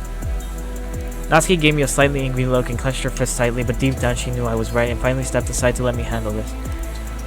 I agree with Natsuki. It's a pity you decided to go this way. Goodbye, Yuri. The click that was heard when I removed the safety from my gun stopped time. I stopped listening to my surroundings and only the gun and I existed. I moved my index finger to the trigger and began its stroke. But just before I finished it, Yuri suddenly moved her hand and deflected me. Even for the unexpectedness of her attack, she caused the gun to fall to the ground. I quickly lunged over to the gun to retrieve it, at which point Yuri took the opportunity to run to the car and get to the driver's seat. Shit, Monika didn't turn off the engine. While I had already retrieved the gun and she was standing upright, Natsuki and Monika started shouting at Yuri and trying to stop her from leaving, but it didn't take long for her to start driving away and speeding off. I only had 1 shot. I can't miss it. I aimed directly at the car's tires, although it was difficult to keep it on target because of erratic movements. Quick, Bento! She's leaving! I know, god damn it, I need to focus! I aimed with my right eye, aligned the side slide's end. Shit. I failed. The three of us were in shock. The person we've been looking for months was always in our face, and now she's on the run with our only vehicle, and I've lost my only chance to stop her. After a few seconds of silence, I put the gun back in the belt under my shirt. Guys, I heard a loud noise. What's going on here? No time to explain, Sayuri. We gotta go. Wait, what do you mean we have to go? We have to get Yuri. She's leaving. I remind you that no matter how silent the gun was, we fired a shot in a residential street in the middle of the silence at 2 a.m. We have to go. Now. Yuri, but was it her? I don't understand anything. I thought you were coming for me. We were, indeed. Enough chit-chat, girls. Let's go. But where are you going? I don't know. We'll figure it out. There's no time to lose. Hold on, guys. We still have one more thing to do. Monica bent down to pick up the bullet casing from the ground, then led us in a direction that only she knew. As she did so, Sayuri looked back towards home as if she didn't know whether to stay or come with us. Finally, when she saw that Monica, Natsuki, and I were walking away, she led our side and followed us. We eventually ended up in the flowing river near our street, and once there, Monica extended her hand to give her the gun, which I did immediately. After verifying that the sight was locked, indicating that the chamber and magazine were empty, she threw it in the center of the river, which is deeper. In addition, she dug a small hole in the ground with her hands and buried the casings there. Once that was done, she took me by the hand, made me kneel on the riverbank, and washed my hands and arms thoroughly with the water. I looked at her quizzically as she did so, but after looking into my eyes for a second, she understood my hesitation and continued to clean my hands as she spoke. Your hands are now full of gunpowder residue. Oh. Okay, this should be enough for now, but as soon as we are calm, wash them again with soap and water without leaving a single inch of skin, okay? Okay. But are you sure it's Yuri? If you had seen her face when she said that Aiko died because she wanted to, you wouldn't tell. Oh, okay. I guess you're right. Let's go. Come on. We have to look for Yuri. Don't worry. We'll think about it. For now, let's find a place to spend the night. Sayuri's mouth made a characteristic noise a person makes when she wants to start talking, but she quickly interrupted her. No, Sayuri. Not your house. Okay. Say, do you know if there's a hotel nearby? Well, I could swear there's one fairly close by, but I've never been there and it looks expensive. No problem. It's on me. I refuse. This is not your fight, and I don't think it's fair to... Don't be an alpha male. I've seen your bank account. As she said this, she covered her mischievous smile with her hand. How did you see it? One day while we were having dinner, you looked at it on your cell phone, and while I'm a lawyer, I was curious. I took a little peek. Natsuki clicked her tongue as if it bothered her, but in reality, she could tell she was amused. After all, she wasn't very serious either. Well, as I said, I know how much money you have left. You are in no position to pay for expensive hotels. Don't worry, I will be happy to contribute to the cost. Besides, we are in a hurry. There's no time to look for another hotel. We will only do it if strictly necessary. Well, let's go. Follow me. So Yuri was our killer then. 4 days. Wait, what do you mean? 4 days have passed? Once we saw that the atmosphere had relaxed in the neighborhood, we began to act. After all, the neighbors had reported a gunshot in the middle of the night to the police, but luckily for us, there were no visible marks that gave away that something had indeed happened there. It had been about 3 hours since then, and although being in shock and without sleep is not the best situation to think, there's no time to lose. The four of us gathered around one of the beds. Okay guys, we're running out of time and our target is on the run. We need to find a way to locate her now. Isn't she in a rental car? Don't they have trackers on those? I thought maybe the Yakuza could help us, although if they do, we'd better find her because I'd be owing them 2 favors. And not a bad idea, we could, but there's another problem. How much time do we have exactly? Hopefully 4 full days. What I was afraid of. Then we can't trust the whole plan to the Yakuza. They are good, but they are not miracle workers. 4 days is a very little time. I will give them the warning and the information they will need to find Yuri, but I can't guarantee they will be able to find her in time. Well, at least we already have an option. I thought that maybe instead of looking for Yuri, we'll look for Monika's car. That it could work, but I see several problems. First one is that the most reliable way to find a vehicle is to go to the police, so that is completely out of the question. We'll have to be discreet as possible. Let's not forget that we have to kill her. The second one is that if Yuri is as smart as we think she is, she will get rid of the car as soon as possible, so it will only work if she's still driving. That's true. Personally, I think that if we have time to try different plans, one of this style should be the first one we try. And this kind of plans have several effective. These kinds of plans are severely affected by time, so the sooner we make them, the more likely they are to work. I agree, but before we get started, any thoughts? We all kept quiet. I guess ideas will come up. Let's start with what we already have. We'll have to look for the car. Yeah, but it's easier said than done. But, well, my friends can help us a little bit here. They're used to this kind of thing, so they can be of great use. I'm going to call Nakamura and inform him. Oh, is something wrong, Monika?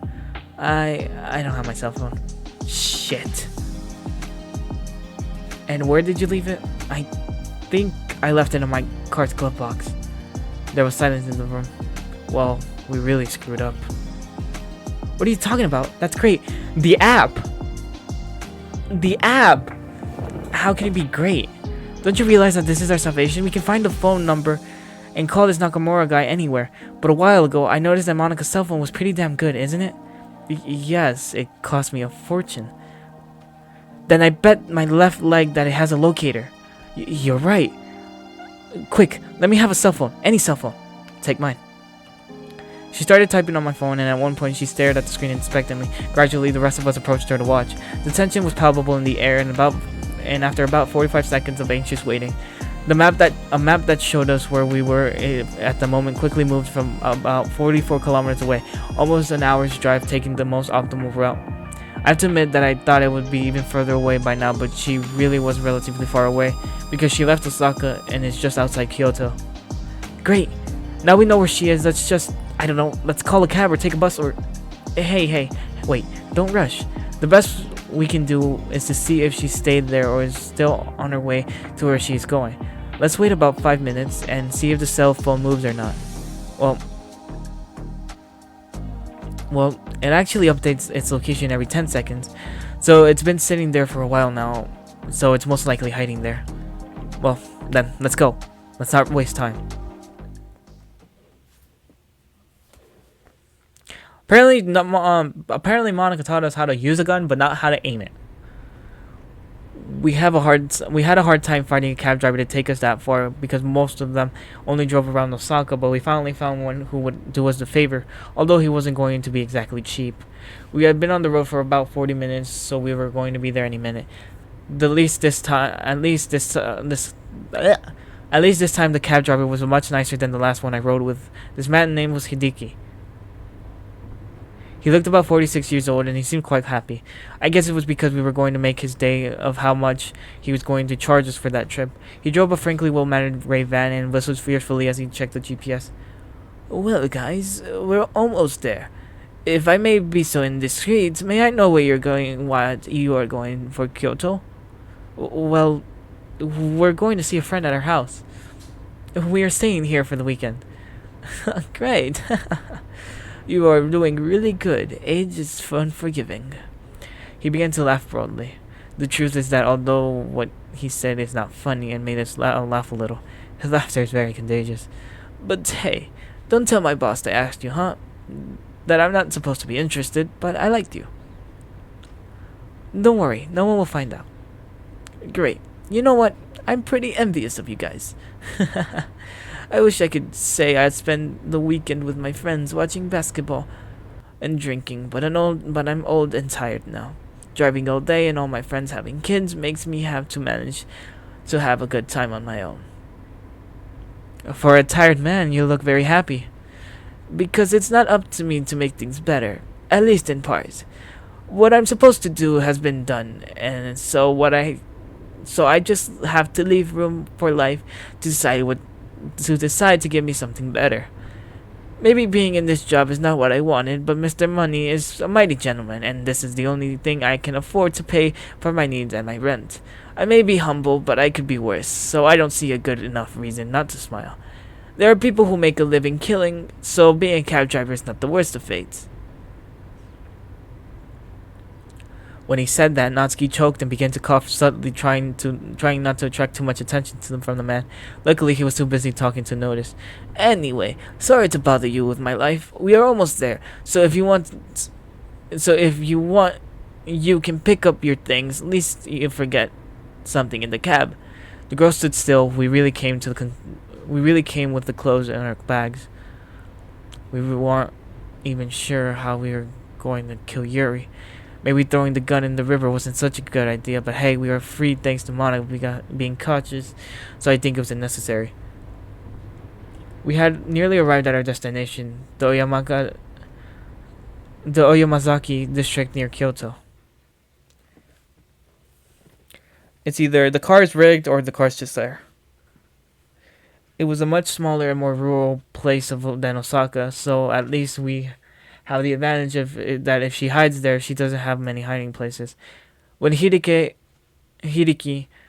finally slowed down, I tried to pay him, but Monica stopped me. It doesn't bother me because after all, I'm pretty scrapped for cash, but it does make me feel bad that she has to pay. But hey, here we are. Hideki said goodbye, wished us a good day, and left. It was clear that he was a good man. Now the only thing left to do was to look for Yuri. We followed on foot the path that led us to the exact spot to where the car was located according to the tracker. Little by little, we left behind the houses of the area and we entered a much more deserted area where there were only a road and vegetation that surrounded it.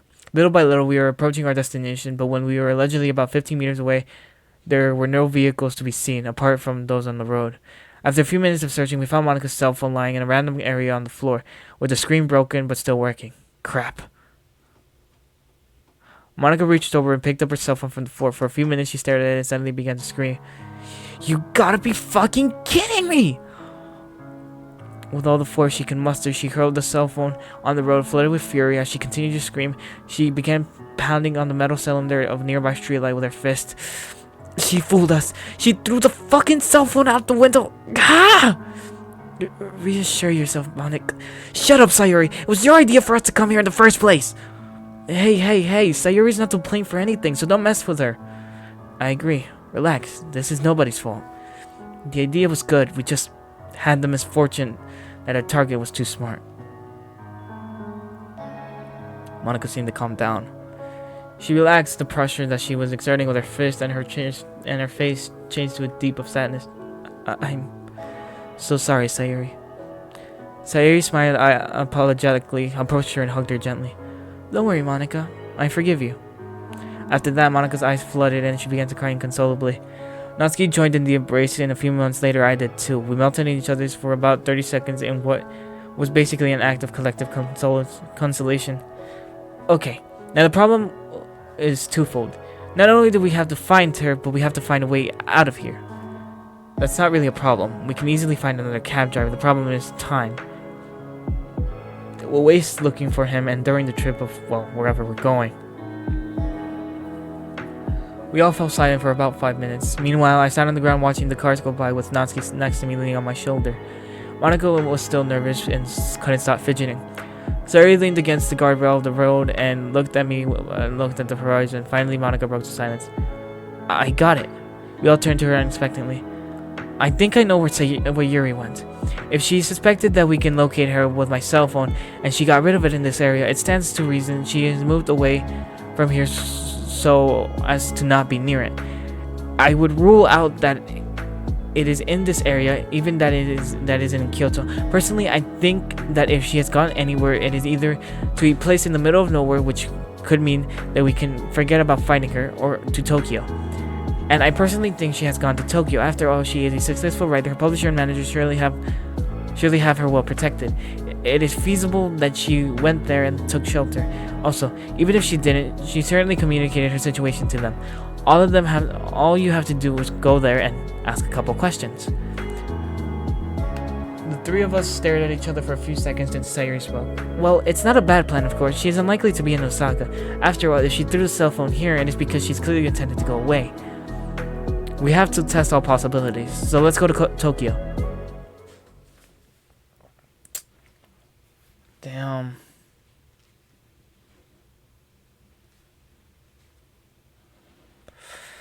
It was not that easy. Since it was early in the morning, none of the cab companies answered our calls. We had to wait until 8 o'clock when they finally opened the schedule and we were able to get a cab to take us to Kyoto itself. The driver unexpectedly took almost an hour longer to reach us because it took us only 10 minutes to get to Kyoto. Once there, we took a train. We went to the train station, but of course we were not going to have any luck. It was Sunday, so the only train to Tokyo left at 6:30 p.m. From 9:30 until 6:30, we just walked around like wandering souls through the station and drank too many coffees at the station's small coffee shop. Maybe it wasn't such a good idea. We were all already too upset. We finally left Kyoto Station at 7 p.m. because the train was late and arrived at Tokyo Station at 9:30. Interesting, it was the JR station, the same one we were at when we arrived in Tokyo in the first place. Once there, the first thing we did was to have dinner in a hurry at the street stalls because we hadn't eaten for a long time due to our nerves. After that, we walked for an hour and a half from the station to Monica's apartment since she invited us. At that very moment, we crossed the threshold of the door, we practically collapsed on the floor from physical and mental exhaustion. Finally, Sayuri was the first one to wake up at 7 a.m., and she woke up the rest of us with optimism. Now we are ready to leave and search for Yuri. In total, from the moment Yuri fled from the car until now, we have lost exactly 29 hours, and it is too high of a price to pay. We have too little time to waste it like this. Alright, guys. Last night, I thought about how to get the information on the publishers, and I thought that maybe the Yakuza could help us with this. Involving us in this would do us any good, and so it's better for them to take care of it. What do you mean? The plan is to force the information out of Yuri's manager. If he doesn't want to spit it out, make him say it. But of course, it's not our best interest to do it personally, as we would probably be part of the suspects if it were to go wrong.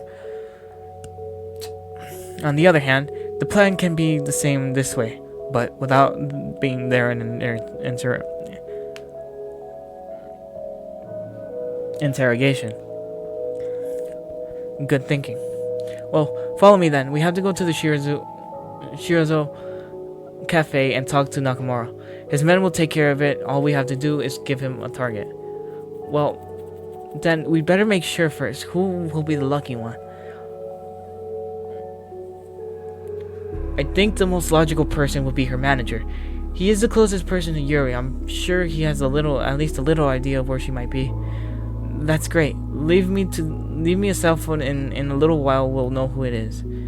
It should be enough to contact Yuri's commercial emails and offer sponsorship or a fake collaboration. This way, we'll be easier to get a name of a person who is in charge of managing all these things for her. In other words, her manager. They usually state their names at the end of the emails. Once we know his name, finding him should be relatively easy. Alright, so we're finding Yuri's have 2 days left. We're looking for Yuri's manager now. It's quite ironic that it took us less time to kidnap a person we don't even know and bring them to the basement of the Shirazu than the time we needed to take a simple train. Monica managed to contact Yuri's manager by posting as an artisanal company selling women's clothing. It didn't take much detail in the mail. It was enough for the manager to answer the mail and give us his name. And as within a few hours he answered, we learned that his name was Hiroshi Ishikawa, a bald, stocky man who, at least from his appearance, seems to be a reasonable person. Hopefully there will be no need to resort to violence. According to Nakamura's men, the leader of the group we are in contact with, it was quite easy to locate him and take him away without leaving any witnesses. Right now we have him in front of us, sitting on a metal chair, bound hand and foot. Let's hope this takes a short time because we are on a clock. You're free to go. We'll take it from here. If you want, you can go upstairs for a drink. As soon as we have news, we'll let you know. Great. Thank you very much, Naka. Whenever you need anything from me, call me. I will help you as much as I can, as you do with me. You better hope so, Miss Jiro, because we've already done you a few favors without complaining. Just as I won't refuse any time you need my assistance. Well, you may go. I have seen this man before. He was the one who greeted us at this warehouse the first time we walked into Monica. The truth is, I would have never have said he looked dangerous, but his voice is, and what he says is really intimidating. Well, I guess we'll just have to wait. I could see a deep sadness in Sayuri. She tried not to let it show, but it was noticeable. It was quite clear that the whole situation was affecting her. Just like Monica, it seems that eating and sleeping hasn't relaxed her a bit.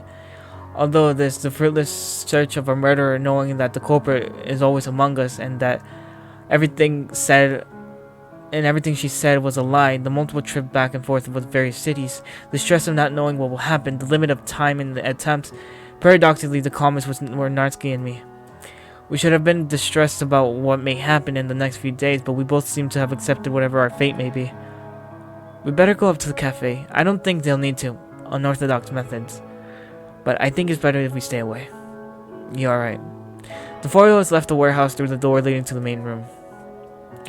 There, we took a seat around a table. Sayuri went to the bar and started talking to the bartender to order drinks, I guess. Meanwhile, Monica got up and walked to the bookcases on the wall.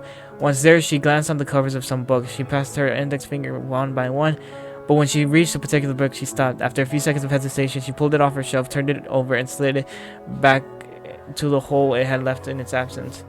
In this way, only the pages would be visible and not the back of the title of the book. After that, she continued to search the shelf. I think I know what book that was. Bento? Tell me, darling. Do you think we'll find her? I want to believe so, but yeah. For about 10 seconds, silence reigned in that place. I'm comforted to know that I'm not the only one who believes we won't find her. Don't be a pessimist, Nat. How could I not be? Being motivated and being delusional is not the same thing. We have a window of just a few days to find the smartest person we know, who also had a head start of many hours and a vehicle of her own. I don't think we will find her, but I still want to find her. The two things are not in conflict. If we fail, I won't be able to disappoint because I already expected it. I won't be disappointed because I already expected it. If we find her, it will be a bigger surprise compared to if I firmly believed we were going to find her. Well, seen that way. Don't worry, honey. We're doing what we can. In addition, we have Monica. You know her. She is extremely resolute and tireless. Until she has achieved her goal, she doesn't think about stopping for a moment. It's true that without her, we wouldn't have made it this far at all. Well, now we just have to wait.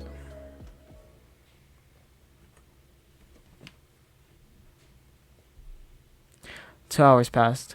We were starting to worry. If they hadn't come up to warn us yet, he hasn't spoken. Then that's not any good for him or us.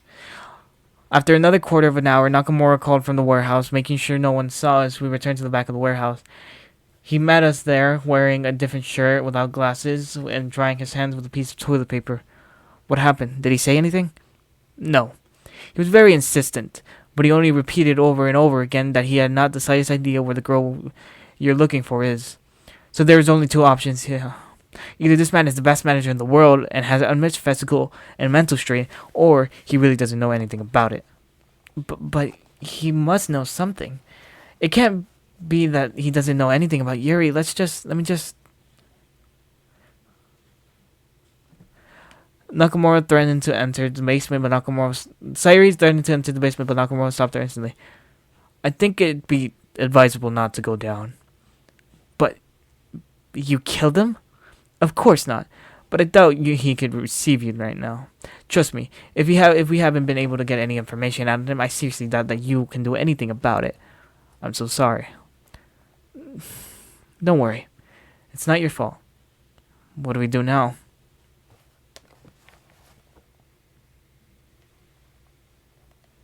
One more day. Snap. We have arrived at the train station. We have come in absolute silence, knowing what is going to happen, but not wanting to believe. Once there, we went to the platform number 2, and the four of us waited sitting on the same bench and in the same silence before us. Does it really have to end like this? I'm sorry, Monica. It has to be like this. In other words, you've given up? Do you really believe that in less than 24 hours we can come up with a plan to locate Yuri, make it work, actually locate her, go to wherever she is and get her killed? Be realistic, Monica. There's nothing we can do now. You know I'm right. After a few seconds of silence, Monica's eyes watered and she was finally burst into tears. She covered her mouth as not to be overheard, embarrassed. After that, Natsuki hugged her with all her might. Don't cover yourself, Monica. Cry. Let it all out. After saying that, Monica cried, increasing in volume. Sayuri and I looked at each other deeply saddened, because even though Sayuri was going to be able to spend a few more hours with us, sooner or later she was going to get the same fate as Monica. When Natsuki and Monica parted, she wiped her tears with her arm and Sayuri approached. Well, I don't know if we'll see each other again, Monica. I hope so, but it's not up to us. I hope you continue to be successful in life. Don't let this shake you up. In these almost 6 years, you knew how to go on with your life. Do the same, please.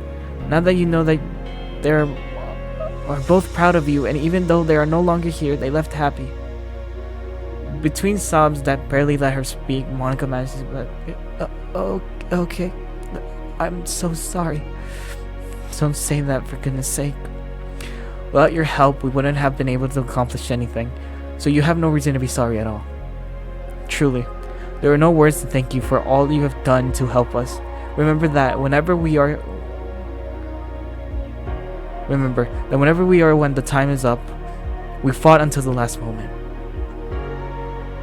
As I was speaking, our train arrived at the platform. Natsuki tugged at my shirt sleeve to pull us up. Natsuki, Sayuri, and I approached the door that opened in one of the carriages.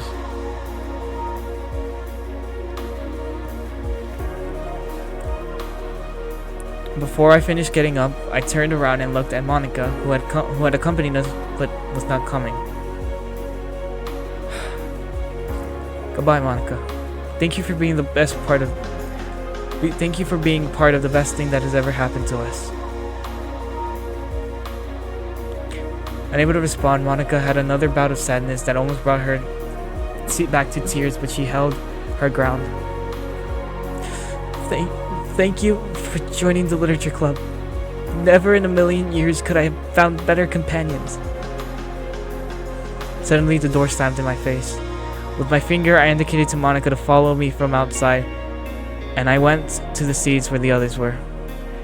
There, through the window, Sayuri made the gesture of holding her hand with her forehead, as she did when we had a reunion in her office. We joined her, and Monica also greeted us, as her tears fell with a smile. Suddenly, the train started to move, and after about 10 seconds, we left Monica behind. And there goes the best leader in the world. I know she will get through this. She was born to overcome obstacles.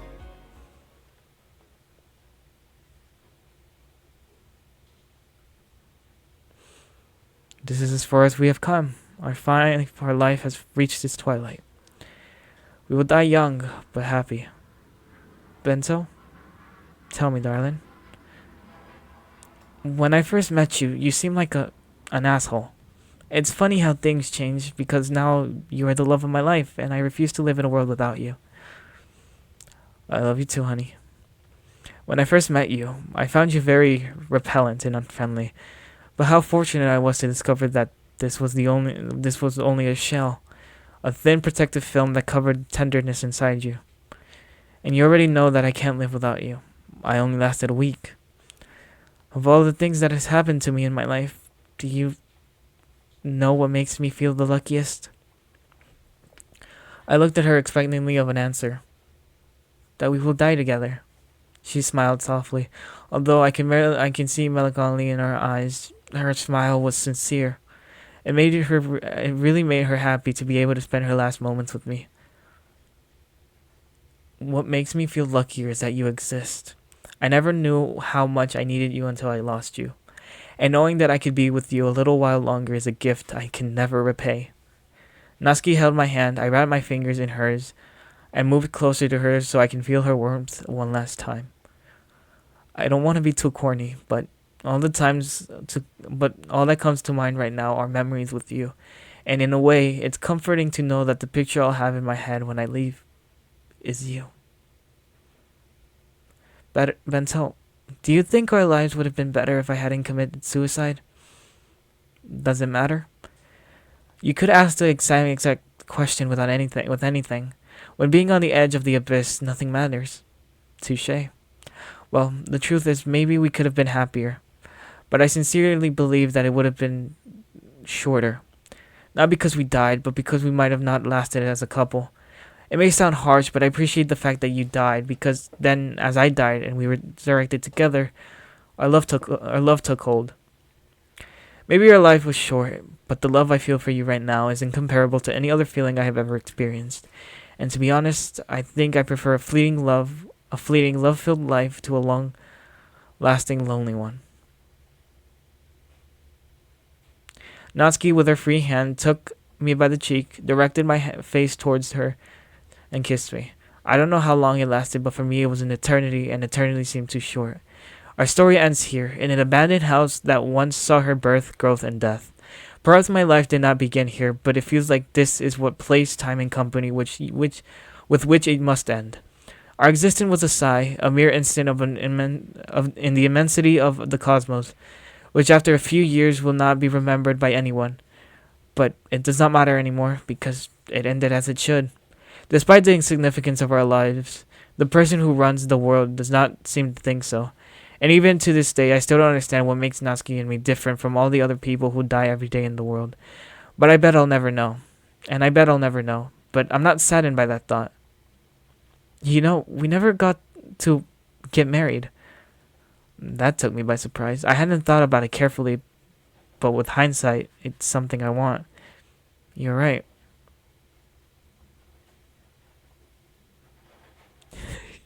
Yo, no, bro, we for real gonna do this here? Yo. Okay, I wanna experience this, so,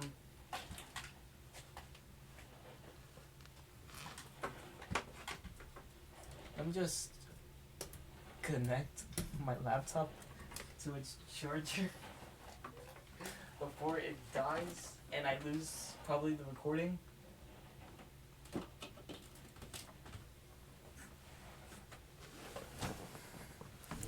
Okay.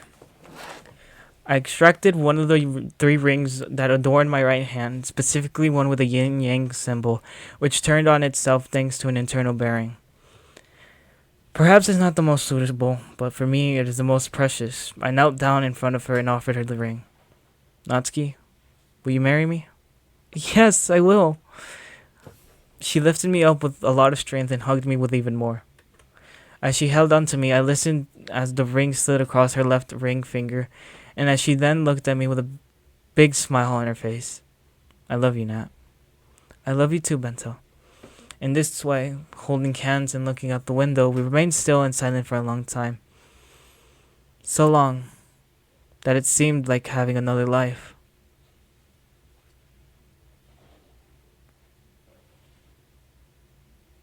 Bro.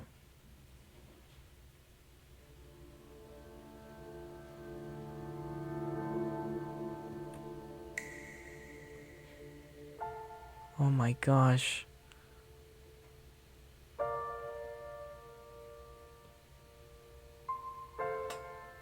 Yo.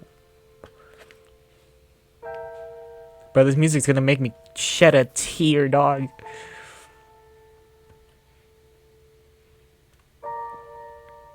It's so beautiful, dog. This art style is amazing.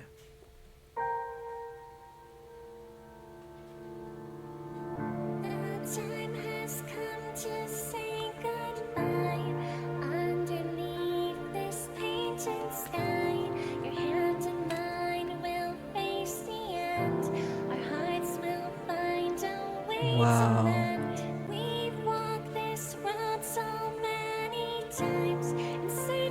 We're starting to fade away.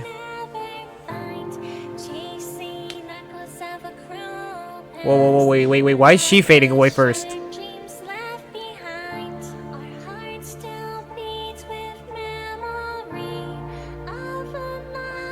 Oh.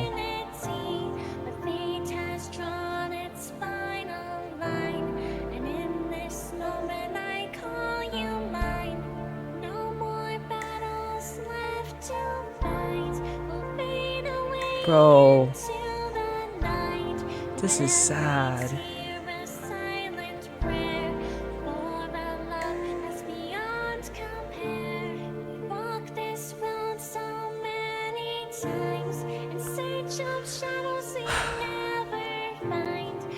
Yo, why am I not disappearing?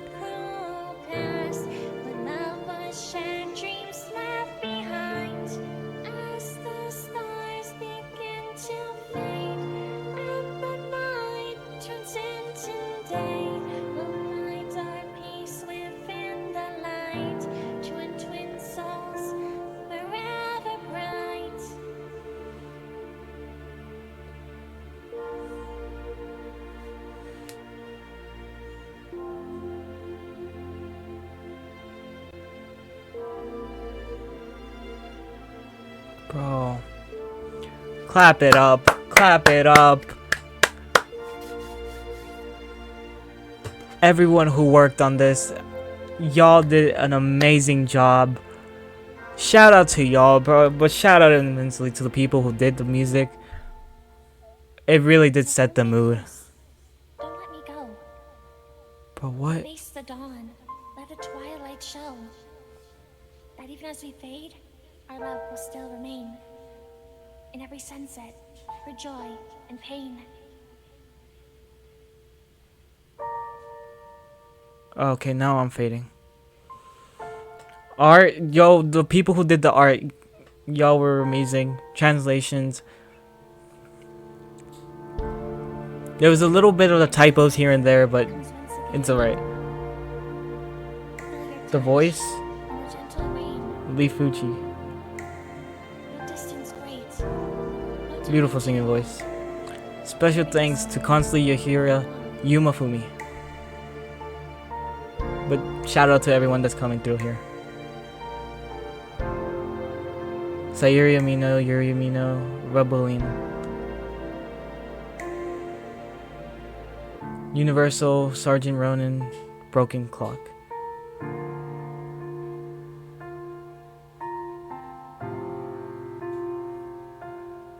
Made with Love by Tadax Soul Studio. Tadax Soul Studios. Bro, that's beautiful.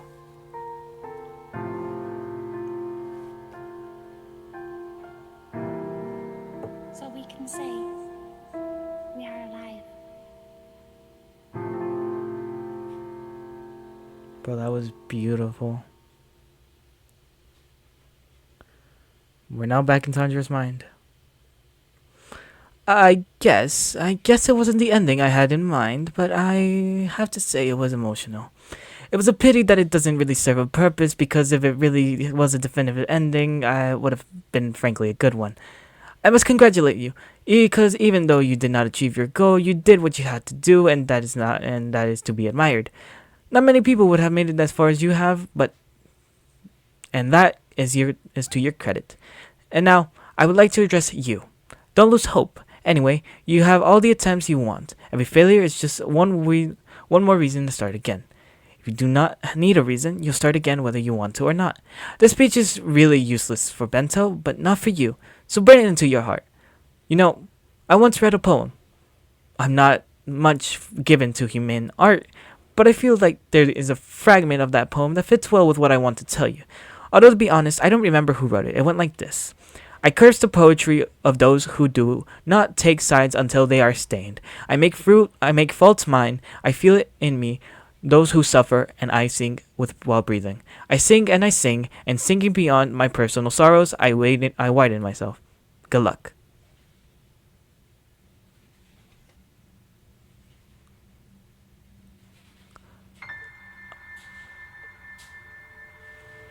Okay.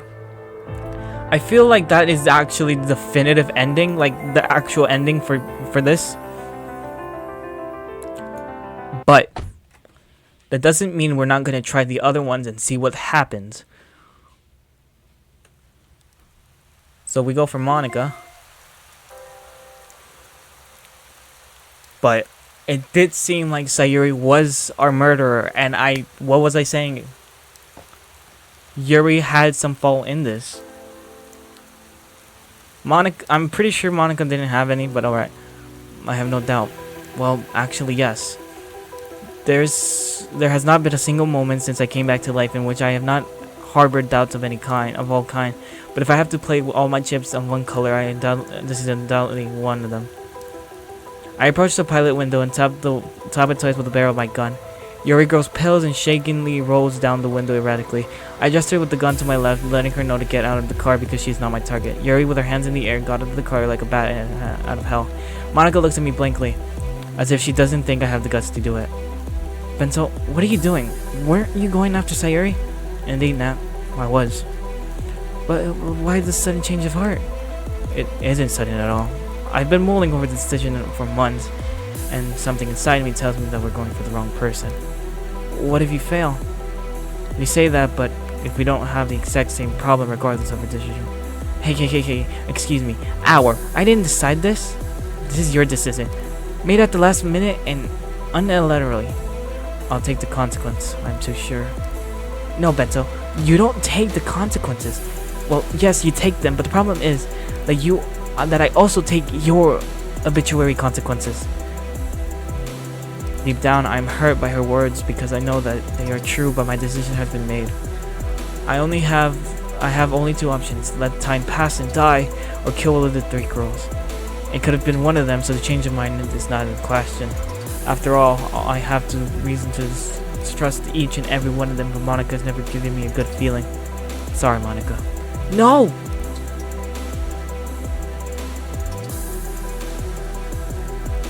Oh, come on. Why is there always someone being able... Like, dude, do we not have a good grip on it? From her seat, Natsuki reached out her hand forcefully to try to snatch the gun away from me, but only succeeded in sending it flying the opposite direction. We both looked at each other as I ran to the gun and retrieved it. She got out of the car as fast as she could. I lunged towards the gun and picked it up off the ground, but she was already there. She stood in front of me. Sorry, Bento. I'm not letting you go through it. I'm sure Monica is not a killer, and killing her would be a signing to our conviction. I stood up straight and tried to push her away, but I underestimated her stamina.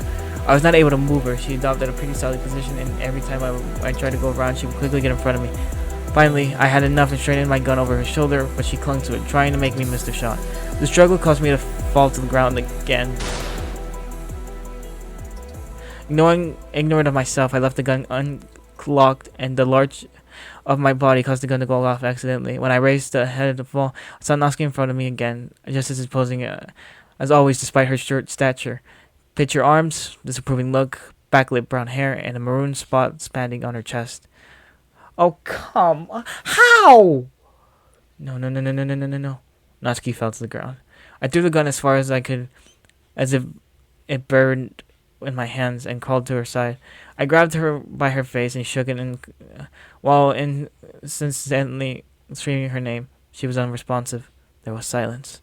My ears stopped perceiving her surroundings, and my eyes stopped seeing anything but the love of my life lying on the floor. Her eyes were no longer the same as before. There was nothing behind that look. I was looking at an empty shell of the corpse of my lover. She didn't even exhale a last breath, didn't let her last sound, let alone a last word. She simply collapsed after a few seconds of standing, and the life that once filled her body left her. She didn't even give me a few moments to say goodbye, try to save her, or just cry, knowing that there was nothing I could do. Now I will no longer know, because God decided to take her away from me without giving me a truce. And it had been my fault again. I've twice killed the love of my life. I had considered suicide before, but I did not see it as a viable option. Now it seems not only viable, but the only correct option. I am her killer. I killed her twice, both due to selfishness, ineptitude, and lack of emotional intelligence. I heard the door of Sayuri's house open and someone running in our direction, but in addition to the steps, I could distinguish others. Closer, sonorous, delicate, and slower. When I looked up, I saw Dan. He looked at me with an expression of sadness and disappointment. He just closed his eyes, shook his head, and walked away from me. I watched as Sayuri ran past him. She couldn't seem to see him. I watched as Dan slowly walked until he reached the metal fence that separated Sayuri's home from the roadway. Once there, he turned around, looked at me, and uttered some strange words. Well, here we are again.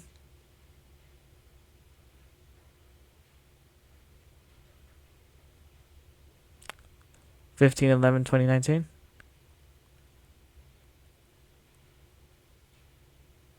Yep.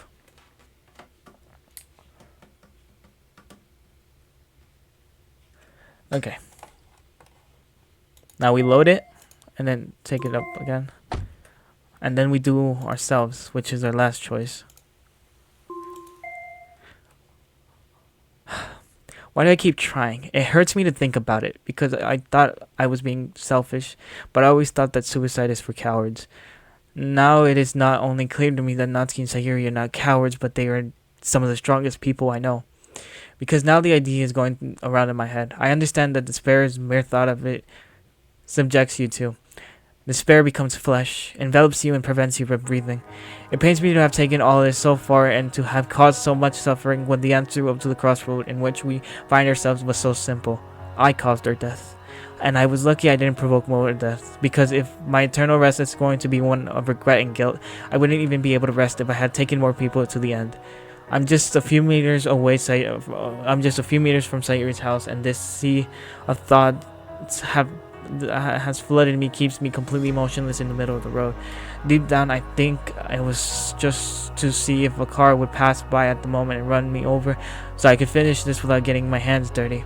But a few seconds later, I realized I would be truly cowardly. After all, I have a gun in my hands and a mind awash in guilt, helplessness, and fear.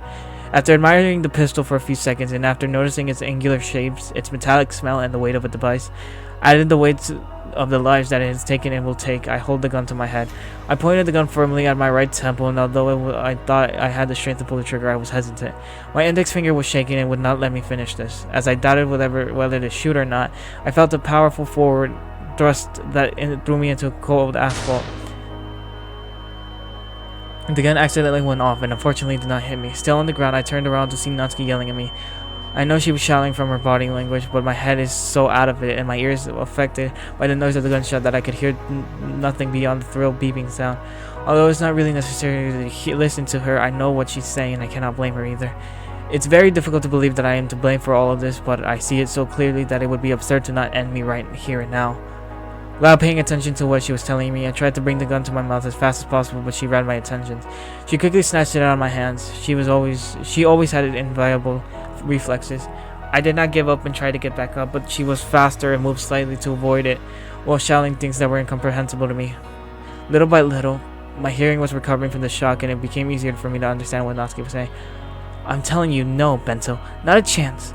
If you had been there when I committed suicide, wouldn't you have stopped me? Well, I'm doing the same for you. Natsuki, give me the gun.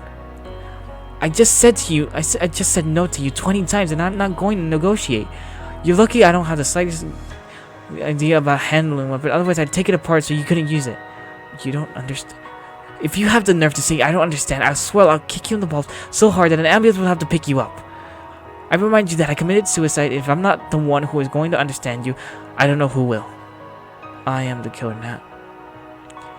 She looked at me incredulously, but not out of surprise, but rather because she thought I had just gone crazy. For God's sake, Bento, stop talking nonsense and get this over with, will you? As she said that, I could see that Monica and Yuri had gotten out of the car and were contemplating the scene. Monica's face was one of pity, Yuri's of disbelief. Natsuki was one of disappointment, and this was the one that hurt the most. I can't take it anymore. Without a moment's hesitation, and as fast as I could, I pounced on Natsuki to take the gun out of her hands. Against all odds, I made it. Natsuki toppled from the ground, looked at me in fear as I stood over her, aiming for my head. When I was about to pull the trigger to end my life, she grabbed my right leg between screams and made me lose my balance. I fell on my face and was able to break my fall with my hands, but the pistol fell out of the ground with a bullet in the chamber and was cocked. I shot Natsuki again, didn't I? When it hit the breech, it caused the stored bullet to fire. Even knowing that the gun was not pointing at her, I made sure that Natsuki was okay and was only pale in shock from the gunshot and that occurred just inches away from my face. As I was checking to make sure now was in one piece, I heard a monster scream. I shot Sayuri's mother. I shot Sayuri's mother, didn't I? And the worst part, the scream emanated from one of the girls. Such a shriek that can only mean one thing, and I don't know if I want to know who it hit. I slowly looked up, and after focusing, I saw Monica with her hands over her mouth, leaning on the hood of the car to keep her from falling. Yuri was already on the ground instead. Wait, we killed Yuri? As fast as I could, I got up and ran over there, but I guess there was nothing I can do anymore. Yuri had collapsed, and a pool of maroon blood soaked the contour of her head.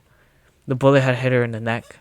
Two terrifying sounds mingle: a flow of the blood to the ground, and Yuri's last gasp of life trying to breathe with flooded lungs. The bullet had hit the body of the car and had remained inside the car, as there was no exit hole. What have you done?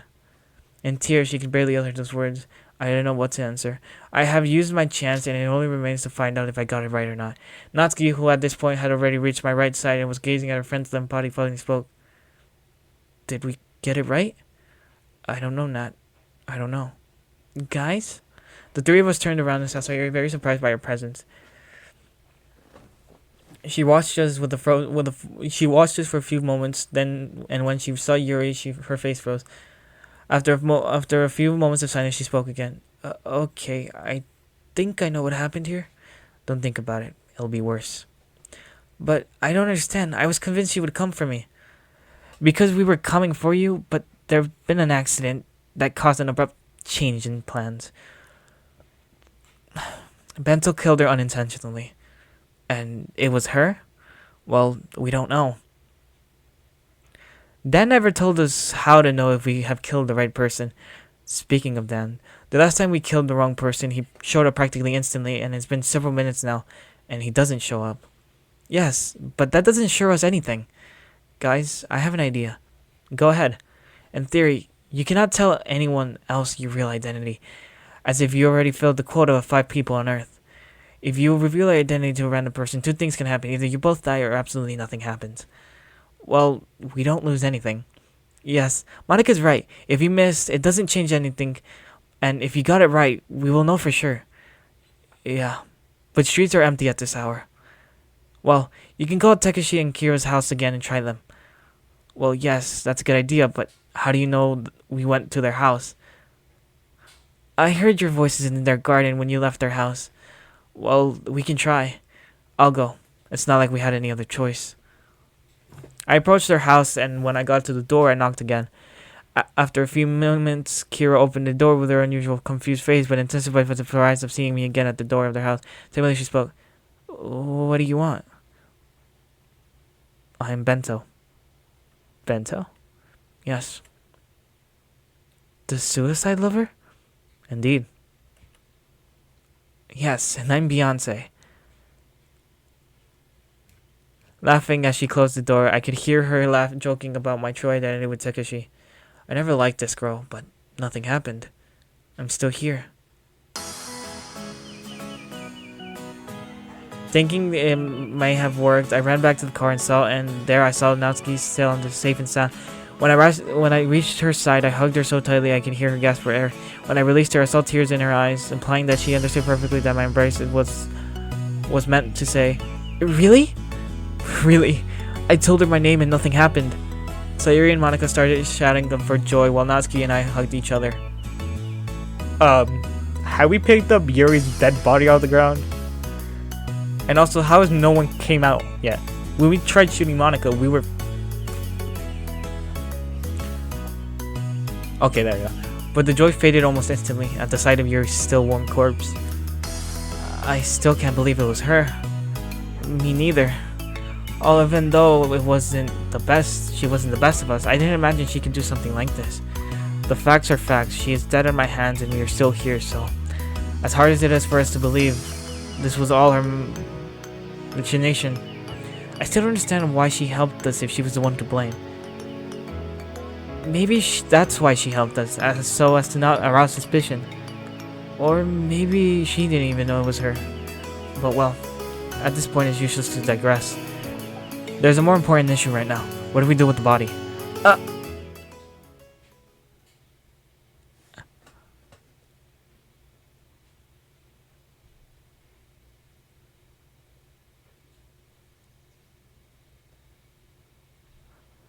Okay, so what now? The autumn light sneaks through the leaves and floods my retinas. It is a form of awakening that my mind acquires every time I remember this story. I remember it often, as I still find it hard to believe it was real. My lungs widen and then contract, expelling the grayish smoke from the cigarette between my index and middle fingers. I smoke now? I still wonder why I started smoking. Because we killed Yuri, dog. Mostly because I never felt the need to do it when it all happened, but starting years after it happened is a little weird. Anyways, I think it's simply because a part of Yuri never died. From a distance, I'm contemplating my home. I can't get enough of this feeling. It fills me with pride and satisfaction every time I see it. Oh, this is our house? It is perfect, beautiful, spacious, modern yet classic, and above all, quiet. I cross the threshold of the door, and there she is at the end of the corridor. It is another image that will never fail to make me feel pure happiness. I closed the door slowly and approached quietly in order to give her a little scare. When I was already behind her, I shook her lightly by the shoulders and she screamed a little. She turned around, looked at me with glassy eyes, and pouted her cheeks, something she knows will never fail to endear me to her. Well, everything that is a part of hers endears me. She got black hair! Why do you always scare me? Why do you always have to scare me? If you can see your face every time I do it, you would too. I gave her a kiss on the cheek and she laughed suddenly through her teeth. How was the walk? It's a little hot, but there is a lovely wind that cools me down, so that was very nice. Well, great. Well, honey, would you like some tea? If you're going to do it for both of us, yes. Sure, silly. It's a beautiful afternoon today and I like to be outside. Great. I'll wait for you in the garden, babe. She gave me a glance that I would even say was excessively tender. But hey, it's nothing I didn't already know long before I married her. We're married now. So how long has it been now since that happened? I walked down the small stone staircase that connects the garden to the kitchen and listened as she filled the kettle with water and turned on the stove. But there was another sound. Another more subtle and rhythmic one. There were clearly footsteps heading in my direction. Before I can fully assimilate it, I heard the sweetest voice I know. We have a kid? What? Okay, no, for real. How long has it been since we killed and unintentionally, quote unquote, unintentionally killed her? Daddy! There you are, baby girl. It was her. She walked up to stand in front of me and held out her little arms in the air for me to pick her up and lift her onto my lap. How could I say no to the apple of my eye? We named her after Natsuki's sister. Come here, Aiko. How's the princess of the house? Very good. What have you been doing? I made a drawing. Really? Oh, what smart girl you are. I stroked her brunette hair and she smiled broadly. Brunette? This is black. I never get tired of seeing her. She was made in her mother's image, just as impulsive, just as pale, and just as beautiful. What set her apart from her deep black iris eyes? Oh, she didn't get Natsuki's pink eyes. Pink hued eyes, sorry. Pink eyes is a little condition. They were so black they seemed endless, and despite sounding terrifying, it made her extremely adorable, and it made it hypnotic to look directly into her eyes. I settled her on my lap and she stared up in the sky as I did, both of us in silence. It was something the three of us liked very much. Honey? Huh? What's up, Nat? You know how I feel about you smoking next to the kid, don't you? Oh, that's right. Sorry. I reached out to the ashtray and put out the cigarette. When she reached the chair next to mine, Natsuki handed me a steaming cup of tea. She also sat looking at the sky, and we remained in the same position in an absolute silence for several minutes. Daddy? Tell me, honey. When are we going to see the ants? I don't know, Aiko. You know they are very busy. But will they come? Yeah, I guess. Why? Why are you such in a hurry to get them to come? It is just that Aunt Sayuri brings me presents. Natsuki spat out the tea she was drinking from laughing. I already suspected that you were very interested. I grabbed her by one cheek and stretched it out to make her see that being selfish is not okay. So, you only want her for the gifts and you don't want Aunt Monica to come? Yes, but Aunt Monica scares me. But if you're already 6 years old, how can you be afraid of Aunt Monica? Is that... I don't know. She says weird things I don't understand and only gives me books. And you better read them, or we'll tell Sayuri not to bring you any more presents. Okay, I'll read them. Danny, tell me, why do we look at the sky so much? Because we were there. Really? Yeah. Maybe one day I'll tell you that story. Okay, little Aiko. Here. Your grandfather was abusive to Natsuki, which made her end up living with me, which then ended up for other things. You also had another aunt.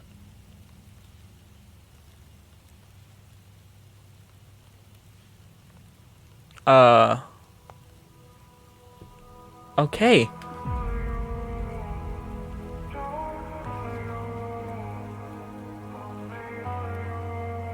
And that is the actual ending to Doki Doki Exit.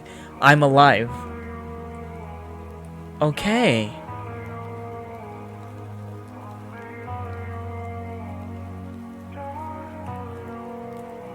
Can I skip this? Okay. Either way. So, two things. So, we got the two endings we could have gotten from this.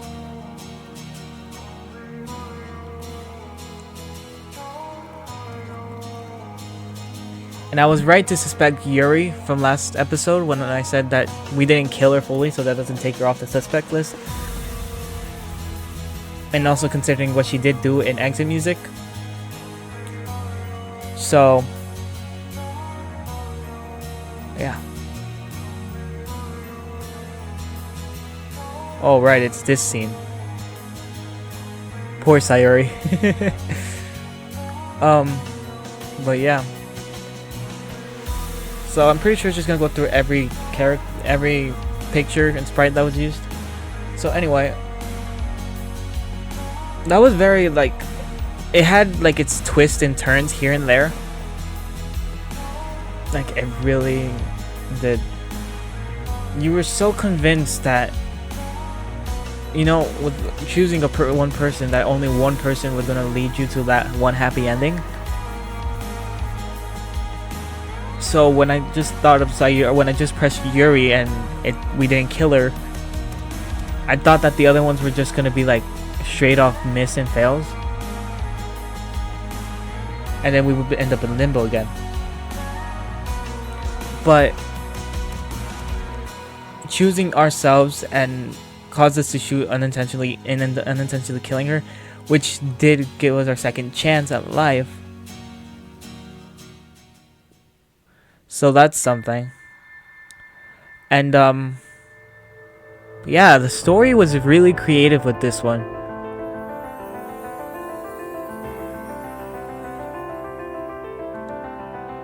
Like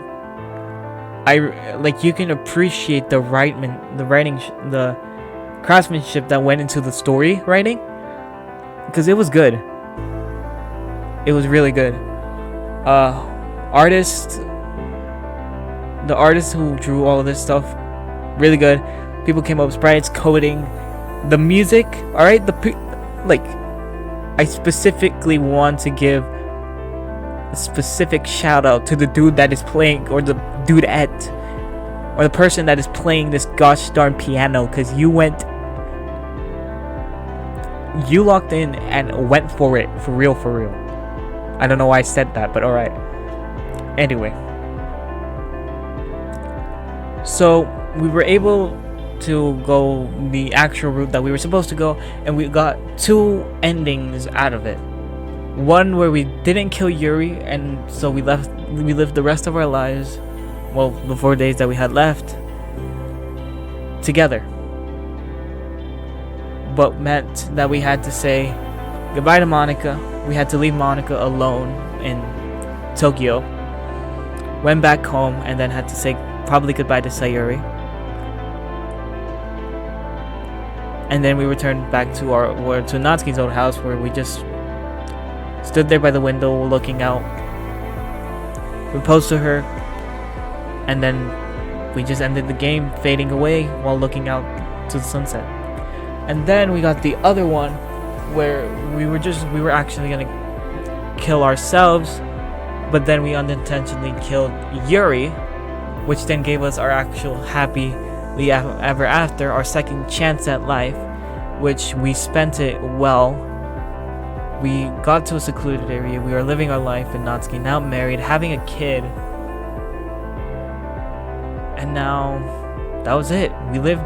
We actually got our happy ending with Natsuki. The one that we didn't get to have during exit music and Redux. So, thank you for giving me that, creators of Doki Doki I'm Alive. Alright, thank you for giving me that. Because that was the one thing I didn't like about exit music and Redux. Didn't give us a good ending with Natsuki. But this one did. Anyway. Also, I don't know how you would want to approach to your kid about that one story. Hey, we actually killed ourselves beforehand.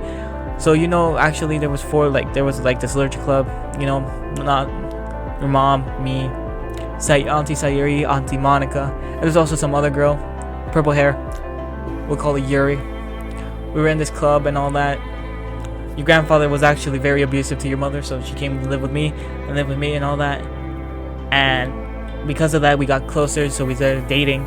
And then purple hair girl Yuri didn't like that, so she started getting jealous. She started trying to push Natsuki away from me, and taking advantage of me, that type shit. And then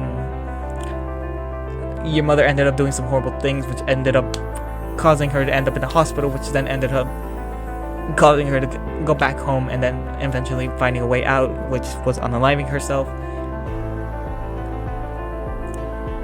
And we didn't take that very well, because a week later we killed ourselves by jumping off a bridge and then falling to our death. So both your mom and me died, and then we talked to this dude named Dan, which I'm pretty sure his name is Dan Salado, but we'll leave that for another time. Either way, the dude's name was Dan. He told us that we were in a place called Limbo. We were given a second chance at life, but we had to kill the person that caused us to die. So we went on. We were given 3 chances. We lost 2 of the chances because apparently I didn't save Sayuri in time, which it could immediately cost me a chance. And then we went to go kill your grandfather, which we thought was the reason we died. But then it was turned out to be no. So then Dan said it came out of nowhere in a restaurant. Your mother went away. Auntie Sayuri was hitting moves with me, and Dan came out of nowhere, said I was give me the last chance, turn back time, so we can know what to do. And I didn't take that chance. I just started over and over again. And then we were given the chance of killing Sayuri, which we were about to, but then I said, nah, I'm gonna kill myself, because then I'm probably the cause of all their death. But then your mom, she loved me too much, she cared about me too much, so she took away the gun and all that. I tried getting it, but because she grabbed my leg at the last moment, I lost my balance. The gun fell to the ground. There was no safety on it. It shot, and it hit Yuri. And it turned out Yuri was the reason for our deaths. So that's why me and mommy were able to have a second chance, and that's why you're here. You can just imagine the kid.